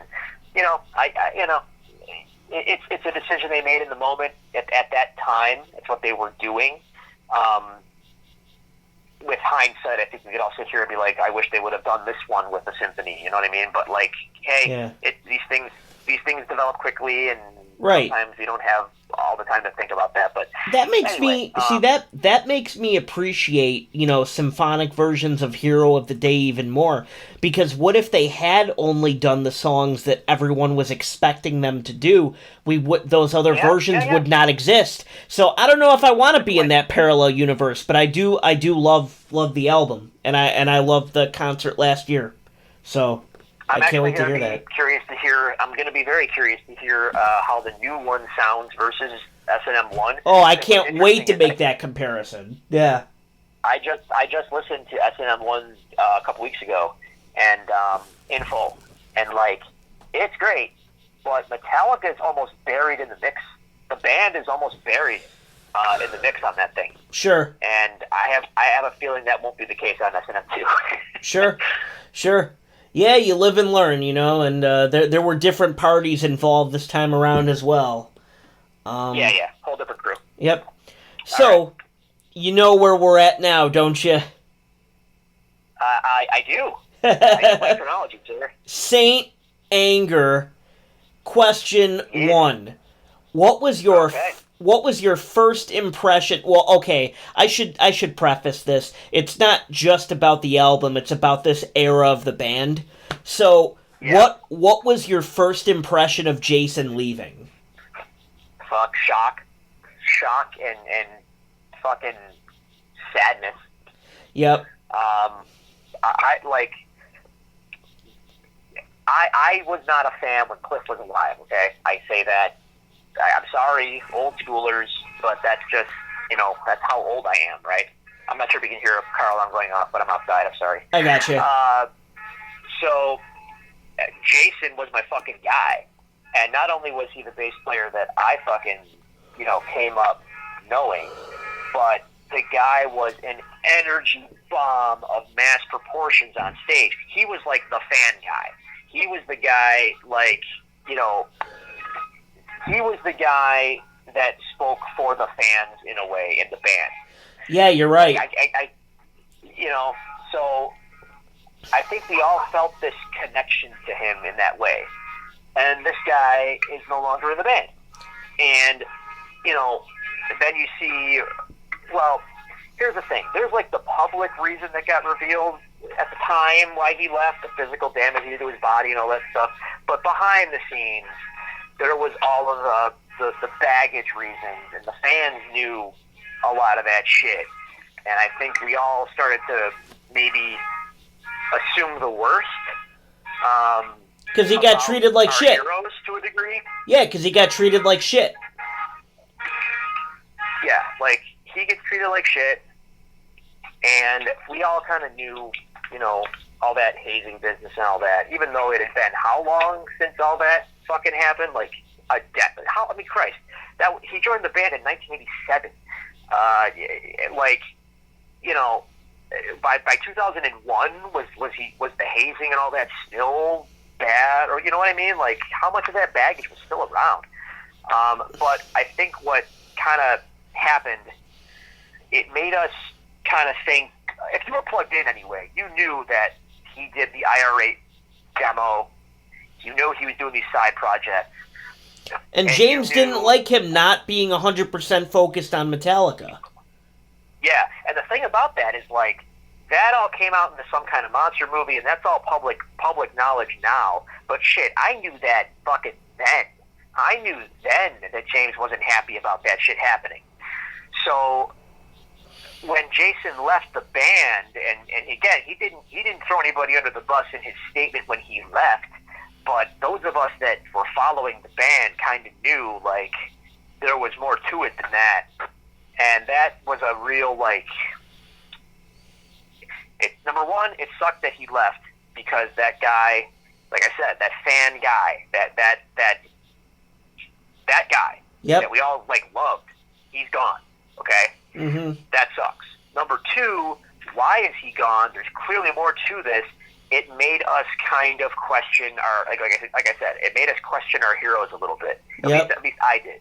These guys that I looked up to, this fucking band that I thought was untouchable, and, like, you know, maybe things are not what they seem, you know. Right. Maybe are they pricks? You know, are they secret assholes or something? Like, right. Or maybe it's not a secret. Right. Definitely, it fucks with your view of what you thought you knew about these guys. You know. Sure. When personal politics interfere with your view of the artist and their art, right? Well, about politics, but just their personalities, you know. Yep. What was your first impression of Rob joining? Great. Yeah. Great. I mean, he had a reputation. He clearly had chops. So it was like, all right, man, that guy can play, and especially given some of the names that were floating around at the time, that some of them were questionable at best. So I'm very happy that it was Rob Trujillo. Yeah. I remember watching, like, the tryout videos, and, like, I saw somebody from, like, A Perfect Circle or, like, Marilyn Manson, and, like, somebody, like, there were a couple people that just did not make sense to me. But they were bass players, right? Like it was Metallica. They were trying to get in the biggest band in the world, right? Right. And then, like, I think Pepper Keenan was rumored to be, you know, trying to get in, and all that was just, you know, he's friends with James, so, like, you know, there was a little angling happening there, I think, and I don't think that would have been very cool. Like, I don't know. I like Pepper Keenan and all, but playing bass in Metallica, I don't know how serious it ever was, but I know that was talked about for a little bit there, and it was, like, you know, stuff like that's kind of like, yeah, that fits, but that's a little too chummy. You know what I mean? Like, that doesn't make a lot of. It makes sense from a friendship standpoint, but not from a Metallica standpoint. You know. So Rob made a lot of sense. He ticked all the boxes, and I think he's been in the band fucking longer than Jason at this point, hasn't he? Ooh, that's weird to think. Right. Yeah, Rob's great. I was happy with the choice, and I think it's obviously worked. Right. Yep, for sure. How do you feel about the loaded question? How do you feel about the production of Saint Anger? Then versus now, like, yeah, just overall. For what they wanted to do, it's great. I think people, again, man, like, what is it about heavy metal that makes us all so fucking particular about shit? Like, most people don't think about these things, like, at all, but metal fans, like, get really anal about minutia. Not to say that the drum sound on Saint Anger is minutia when it's pretty, prevalent, but like still, it's not. I don't know. Metallica. If you listened to, and maybe it's just a matter of that people not being plugged in and didn't understand, but like, let's preface this. Before Saint Anger came out, they recorded "I Disappear." Remember that? Yep. Oh yeah, Mission Impossible 3. Right. 2, technically, actually. Oh, okay. Anyway, the production on "I Disappear" is super fucking stripped down. The guitars sound different, and they're not the super tight Metallica guitars. The drums sound kind of out of tune and wacky. And I remember reading the fucking Fan Club magazine, and they interviewed James and Lars, and they said, like, what do you think the next Metallica album is going to sound like? And they both kind of said it's going to sound fucking more aggro and fucked up and weird. Like, we want to strip it down further and make it sound fucked up. Right. So I guess when Saint Anger was happening, I was kind of like, well, they're probably going to do something fucked up and stripped and weird. Lo and behold, they did. So I wasn't super shocked by it, but I mean, yeah, it's jarring if you're expecting to hear the Black Album. But yeah, of course. I think in context though, like Saint Anger is a weird record for a lot of reasons beyond the fucking snare drum. Like, it's almost not a record at all. It's like this purging of emotion. Yes, it is. It's exactly what it is. It's more that than it is a fucking album in a way. That album is them throwing spaghetti at a wall. Like, it really is. Like, it's a fucking, it's a crude metaphor, but like it's exactly that, like, emotional vomit. Like, there was so much happening in their personal lives. Yeah, and like, oh, dude, I mean, that's an understatement and a half, but like, you can argue, and I wouldn't necessarily disagree that they were trend hopping to a degree, trying, the elimination of the guitar solos, for instance, because in early 2000s, nu metal was kind of the thing, and there weren't guitar solos anymore, and yada yada, and I think Metallica was chasing nu metal trends? No, but they weren't ignoring them either. Well, no, that was, what? There was some, when I was watching, I noticed that the first time I ever watched the Some Kind of Monster documentary, and Kirk actually says, when they were arguing about whether or not there was going to be a guitar solo, Kirk actually says that if you don't have a guitar solo on this album, then you date it to this period. And I always wondered if he was talking about nu metal, and I'm pretty sure that was the whole conversation. Like, sure, and that's valid. That's a perfectly valid criticism. I'm not gonna, however they arrived at it, that's what it is. Having said that, though, when you listen to Saint Anger, the album, and you think about, well, where the fuck would the solos go on this album? I don't know. Like, it's not really structured to have them in a way. Sure, right. But if anything, what I would have done is just shorten a few of the songs rather than bring guitar. There were just a few that, because they were lacking solos, and I agree that the riffs are structured in a way that you don't need guitar solos or they wouldn't sound right. But because they weren't there, the songs were still at the length of which they used to be when they did incorporate guitar solos. So that was the main thing that I didn't like about the record, was how long some of the songs were for how not complex they were. But at the same time, like, it's something I can listen to, and I do enjoy the record. I mean, I hear that for sure. Like, and like, I'll go ahead and just point out one song that I love, except for the middle section. I love Invisible Kid until the midsection.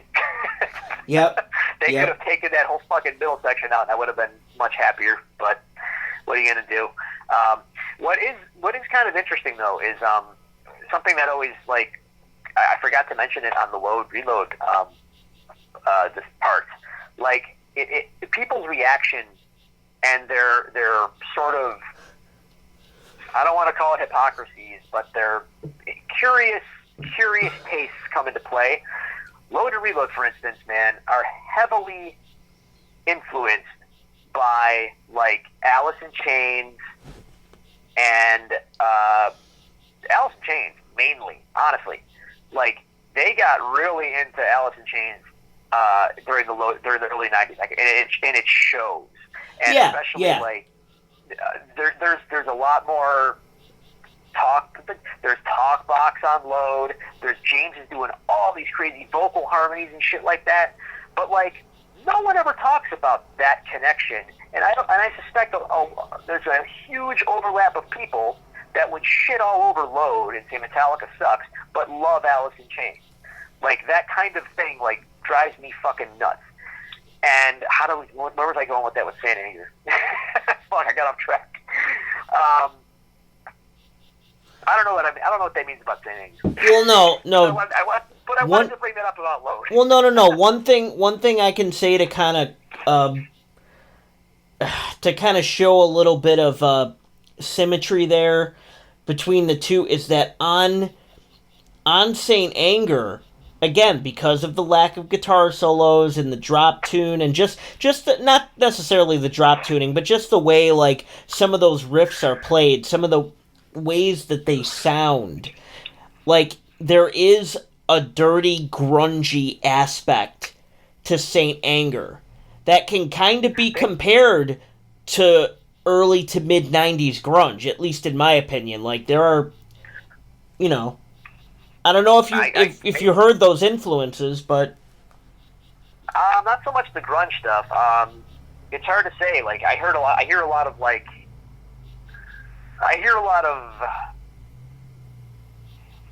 the I keep going to like I want to say like James bands.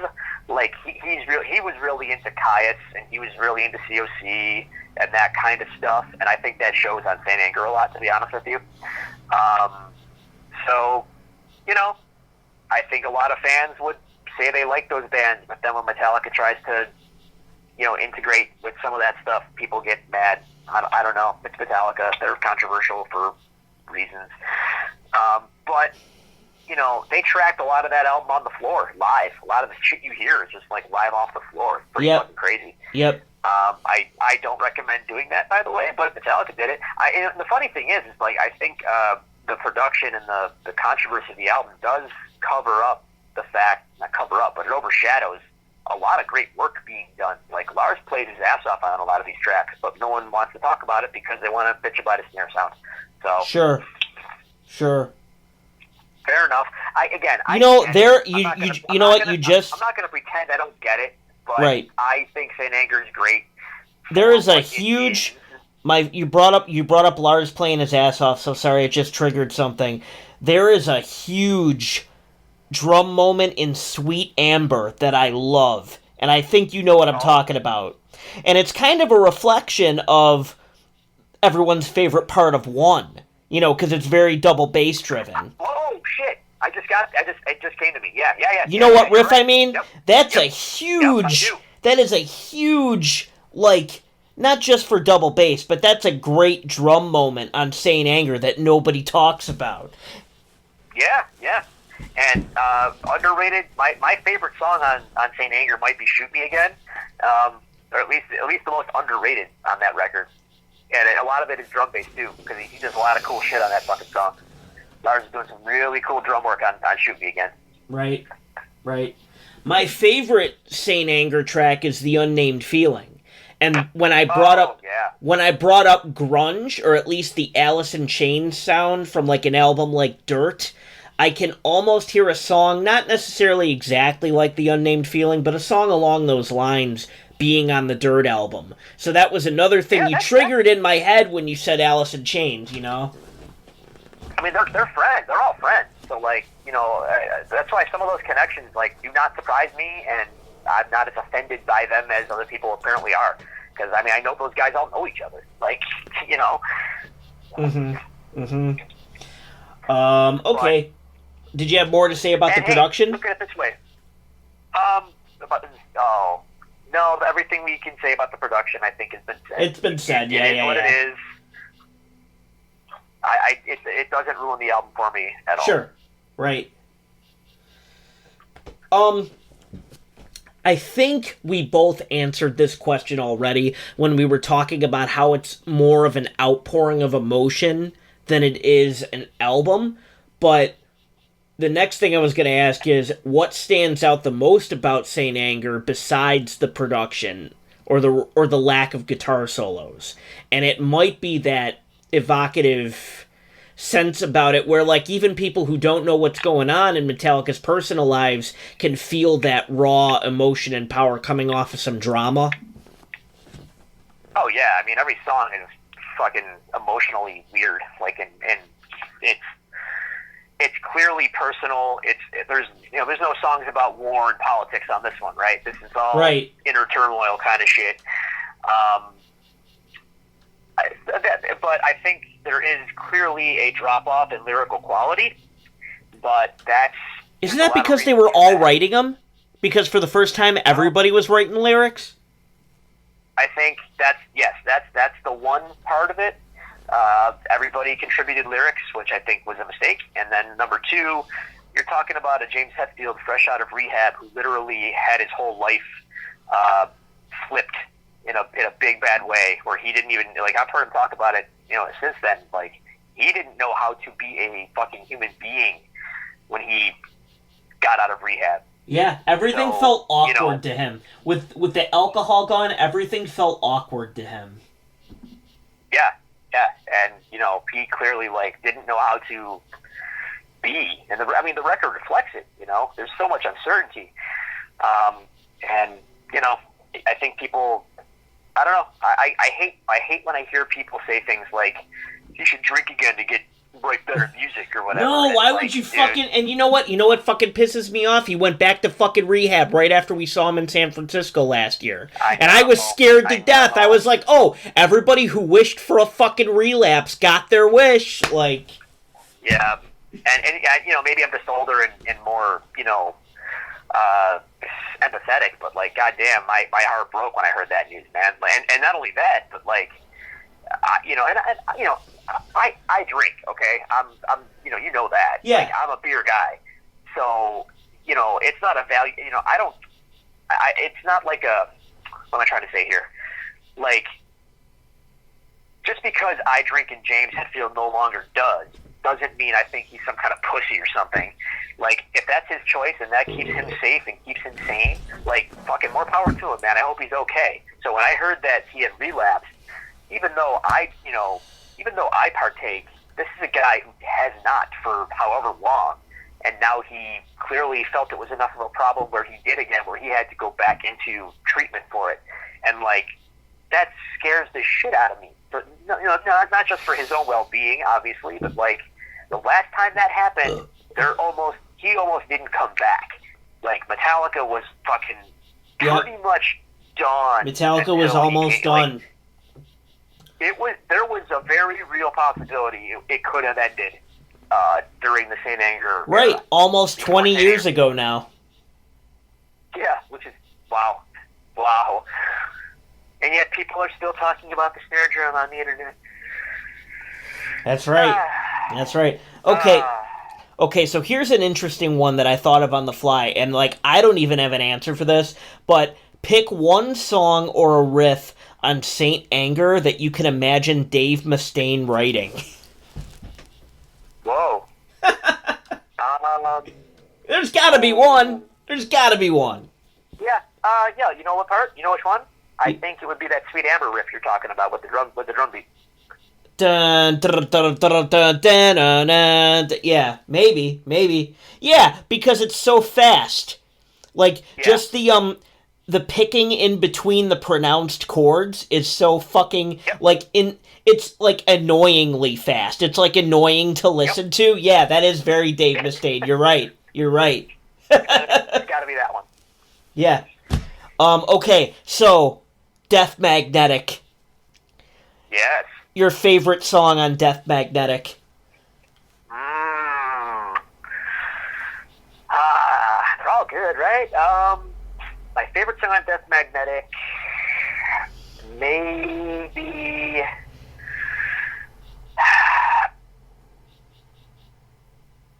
I love All Nightmare Long. But I Oh, love yeah. Broken, Beat, and Scarred. But I love That Was Just Your Life. So this is a tough one. Goddamn.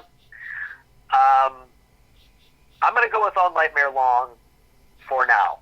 That's how I feel right now. I think it's got the best chorus. I think it's got the best chorus on the record.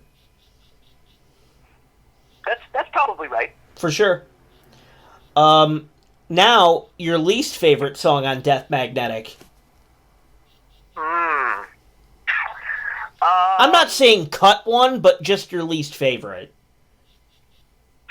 To be honest, my least favorite song, I just listened to this album a couple weeks ago as well, and I was talking with Jason about it. My least favorite song on Death Magnetic is My Apocalypse. Yep, for sure. I know what they were going for, and it checks boxes, but there's just something about it that doesn't click for me. So yeah, I would say is my least favorite. That's what I took away from it too, because like like you said, like you can hear what they were going for, but they didn't entirely miss the mark, but they partially missed the mark. I just think the riff isn't good enough, in my opinion. Yeah, like they didn't meet their own standard. It's got the right hand, but the notes don't work. Yeah, I get that. Yeah, I totally get that for sure. Yep. Did you expect the band to go in the direction that they did, transitioning from Saint Anger to Death Magnetic? Yes and no. Yes and no. Here's what I mean by that. After all the Saint Anger blowback and all that shit, I think they realized, like, okay, we gotta do something, you know what I mean? Like, we probably gotta do something to, I don't know. But then again, maybe not. Maybe, like we just said, Saint Anger was this big, violent purge of whatever the fuck was in them at that time, and coming up on the next one, it was never going to be a continuation of that anyway, because they had just expelled it all, right? So whatever it was going to be, it was going to be something else. So I remember, though, I mean, I've lived through all this stuff, so I have hindsight and I have context. In that time leading up to the recording of Death Magnetic, the 20th anniversary of Puppets happened, and they played the whole record in its entirety, and that was like a big moment for them. And they even said as much when they were making the record. They said that was a big catalyst for them, kind of what did they want to do, where do they want to go, making the new album. Now, when you hear that, you think like, oh, so they were trying to make Puppets again. But what's weird about it is, like, Death Magnetic doesn't sound like Puppets. Death Magnetic sounds like Justice. It does a bit. Yeah, sure. I think it has more in common with Justice than it does with Puppets. I agree, for sure. Yep. But I can't say that I fully expected that. But I did, but I didn't. I mean, I remember reading interviews and, like, just seeing articles online or just hearing them talk about it on one platform or another, and even the press that were covering it, everybody was either predicting that it would be a callback to the 80s or that the band was saying that it would be.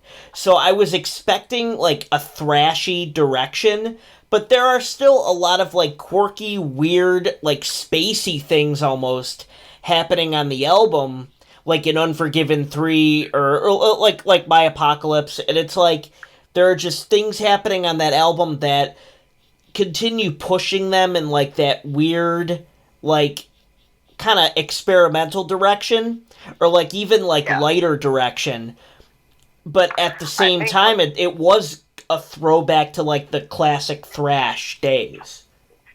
Yeah, I think what you kind of got on Death Magnetic is kind of what they are now as a whole. You get it all. You get the thrash. You get the groovy Black Album 90s stuff. You get the Load kind of experimentation stuff, and you get it all in one big package. And that is Metallica now. And yes, that's kind of what it is now. Yep.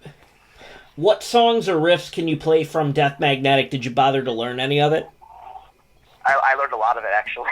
Cool. I can play a lot of That Was Just Your Life, although it's hard. Well, it's not that hard, but it is a little bit tricky. Let me think. All Nightmare Long, if you got the stamina to play it, I can play some of that. I can play most of the riffs from Suicide and Redemption. Underrated instrumental, if you ask me.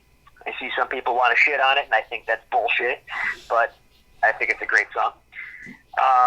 Yeah, I can play a lot of these riffs, actually, because they're fun to play. Metallica riffs are fucking fun to play. I don't know what it is, but they're just fun to play. Cool. Awesome. Moving into Hardwired, what was your first overall impression of the album? Well, I think I would advise, this is where I do a quick whoring. You could all check out my thoughts on Hardwired on the Metal Blog. When I did the review for it, right, that you so graciously posted. My first reaction to Hardwired, the album, was fucking utter shock in the best possible ways. I listened to it with Jason, and I was floored by it as a whole. Again, after Death Magnetic, it was kind of like, well, where the fuck do they go from here? What are they going to do? On Death Magnetic, if I have any criticisms about it, I think that the production is too dry.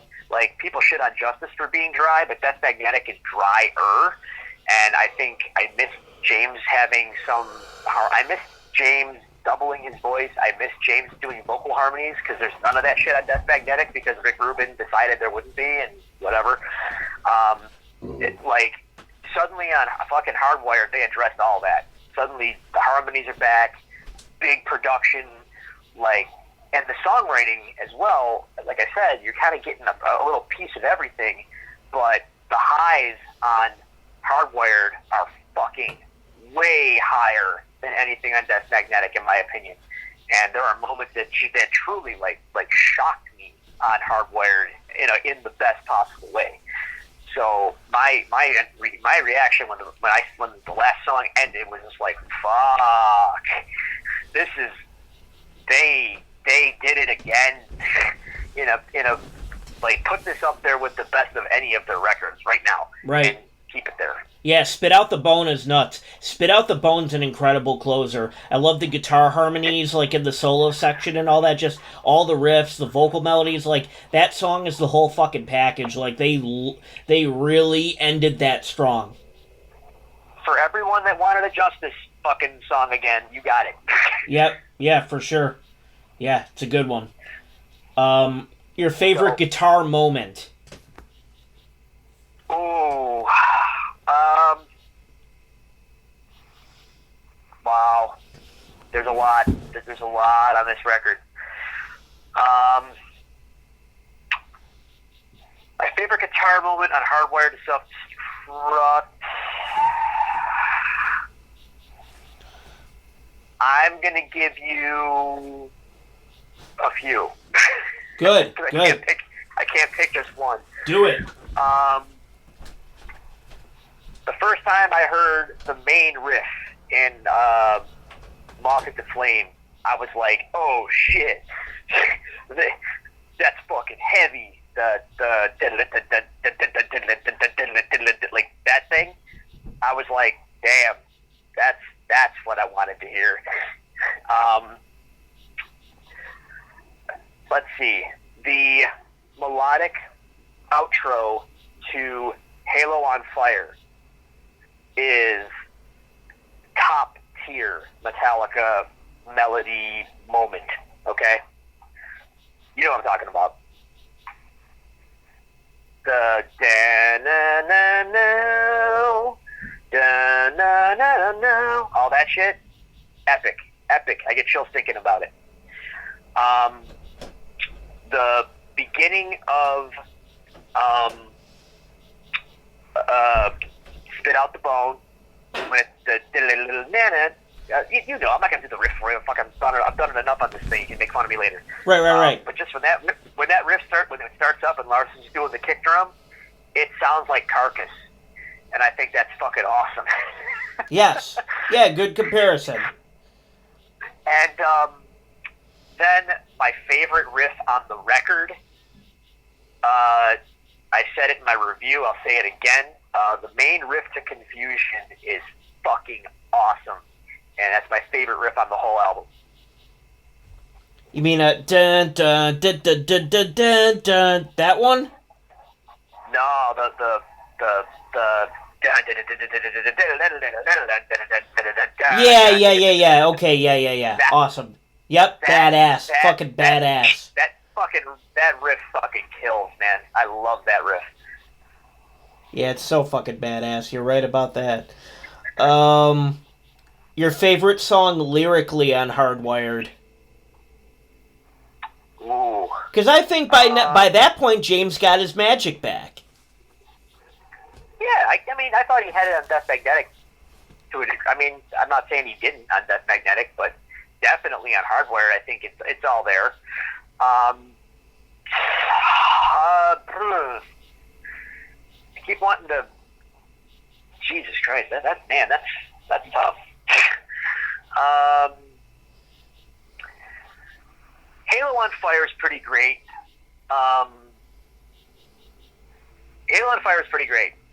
And Spit Out the Bone is pretty great.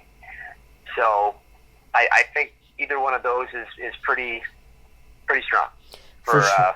lyrics on the record. For sure. Spit Out the Bone for me, absolutely. So since they all have videos, which song has your favorite video from Hardwired? Oh man, I haven't watched those in so long. So it's a playlist on my YouTube. It's one of the only playlists on my YouTube. Is all the Hardwired songs. Wow. Can I just say though, if that was actually rather brilliant on their part to do, because that way, no matter what song you search on YouTube, they get click revenue for. Yep. But not every band can pull that off, unfortunately. Favorite video? I'm trying to think of like what the fuck they looked like. I don't remember. I think the Here Comes Revenge had the really cool animated one, so I think that was kind of neat. Right. Because I like animation. Spit Out the Bone was pretty crazy, but it was also kind of cheesy. Like, it was the song elevates whatever the fuck visual you put on it. So what are you gonna say? I don't remember a lot of them, to be honest with you, but one I do remember was one of my favorite songs on that record is Now That We're Dead, and the video for that was pretty cool because it was just real minimalistic, but I liked the minimalism of it. Yeah, for sure. And I love that song. So. Oh God, I'm blanking on the title. What was the name of the Lemmy track? Murder One. Yeah, and that's a great video too. That has great animation in it as well. That is a good one. Yeah, now that you reminded me. Yeah, I think, I remember just watching that, and that was just so heartfelt and so tastefully done, and all the cool transitions with the car and everything. I did love that one. Yeah, Metallica was tight with Motorhead, so with Lemmy. Mm-hmm. Okay, so pick a song off Hardwired you can imagine having heard on one of the 80s albums, along with the same production of that album. And which song are you thinking of, and which album can you imagine hearing it on? I think we've said, dude, Spit Out the Bone is a fucking Justice track. It is. Yeah, it is, and you did answer that before, that's right. And there is not a better example. No, that's the most blatant one, but I think a couple of them, though, could have been on the Black Album, to be honest with you. Right. Hardwired reminds me of the Black Album in a lot of ways. The production is big. The songs are. It's weird though, because the songs do get epic-y. They're not quite as tight as Black Album songs. But there's just something about Hardwired that reminds me of the Black Album, and I can't put my finger on it. But Now That We're Dead, or even Moth into Flame might have fit on the Black Album. Yeah, Moth for sure. Absolutely. But I mean, Spit Out the Bone is the obvious answer, and not only that, Lords of Summer, the version that they did for Hardwired, not the first pass version that they released earlier, but the Hardwired to Self-Destruct Deluxe Edition. That's another track in that version. It's a fucking Justice song. Yep. I mean, it is. Like, arrangement-wise, riff-wise and shit, it's like, that's a Justice song. Right. To your knowledge, I don't know this. I actually don't know anything about this. To your knowledge, is Rob contributing to the band creatively at this point? Yes. Yeah? Yep. Cool. Yeah. I mean, even as far back as Death Magnetic, he was. The main riff, a lot of the riffs in All Nightmare Long sprung from Rob playing flamenco guitar, actually, and James going like, fuck, that's cool, and like, it took off from there. Oh, that's awesome. So, that's really cool. I didn't know that. I was very curious about that, like, how much freedom he had. That's really cool. I mean, I don't know that he's, writing whole tracks or what. I mean, no one besides James and Lars are making any final decisions, but Rob is definitely involved. But awesome. Ironically, someone who was not involved in the writing of the last record was Kirk. Right. So, gotcha. He was just playing the licks, right? Whatever. What's that? He was just playing the licks. He was like playing the solos. Like, okay, here's the riff solo over this part. Well, historically, that's been Kirk's job. Yep. Except in the Load and Reload era when he had more rhythm duties on albums and stuff. But historically, yeah, Kirk just played the solos. But like, Kirk always has contributed riffs though and writing, and on Hardwired he did not. Yeah, was what I was asking, right? Yeah. Yeah, and the thing with Kirk is like, that was a bummer to know that he didn't really have any involvement on Hardwired. It's purely a James and Lars record. I'm not sure if Rob. I have to double check the credits. If Rob got any credits on Hardwired, I think he did, but Kirk has none, and that's a first for a Metallica record, to be honest with you. Sure. And on top of that, I think on Death Magnetic and on Hardwired, Kirk's. And I don't know that if it's him or if it's how they want him to play, because I know Lars kind of coaches him through recording solos, and he has for a long time now. Like, Lars sits in the room and kind of says like, do this, more of this, less of this, blah, blah, blah, like, take after take. So I don't know how much of it is what he's being told to do and how much is what he can currently do. Sure. But I think Kirk has not brought his A game in a long time. Right. And I hate saying that. But the proof is in the pudding. His lead work, his solos are not as memorable and as good as they used to be. Right. And you don't know what factors are at work with that, right? I mean, I know, I know you always see him in the studio with a tendon strap on his arm. Like, he's got so he could have tendon issues. He could have playing issues that are hindering him. I'm not going to fucking shit on a guy who has physical ailments or whatever, but like, when I see Lars coaching him through some of you can watch it on the behind the scenes stuff, and it's like, maybe just rather than coaching him through improv wanking, how about we just send him home and say, you know what, Kirk, do your homework, come up with something and bring it in, and we'll work on it. Yeah. Rather than hey, come on in and flail. And micromanage, right? Yeah, I don't know. Right. Well, I want the Kirk of old back, man. Yeah, for sure. So we're now 2.5 hours in, and we have just now gotten to the second segment of the show. Oh, dude, we gotta pack it in. We gotta two-part this. Yeah. Do you want to do that? Yeah, I think it's a good time to put a pin in it. Okay. So dare I ask, what the hell is the second segment? Greg's 2 cents. Oh, shit. Is Greg waiting for us to call him? No. He submitted questions. I've got 8 questions from Greg. To me? Yeah. Oh, This will be fun. Yeah, they're loaded. They're fucking loaded. I'm sure they are. Let's pause on that, and I'll get to those in a part 2, if you're okay with that. Yeah, definitely. Yeah, it's 11 o'clock. Let's make this part 1, part 2 for sure. Sick. All right. All right, this was cool, man. I will talk to you soon. We'll set up a day. All right. Sounds good, man. All right, have a good night, man. You too. Take it easy. Bye-bye.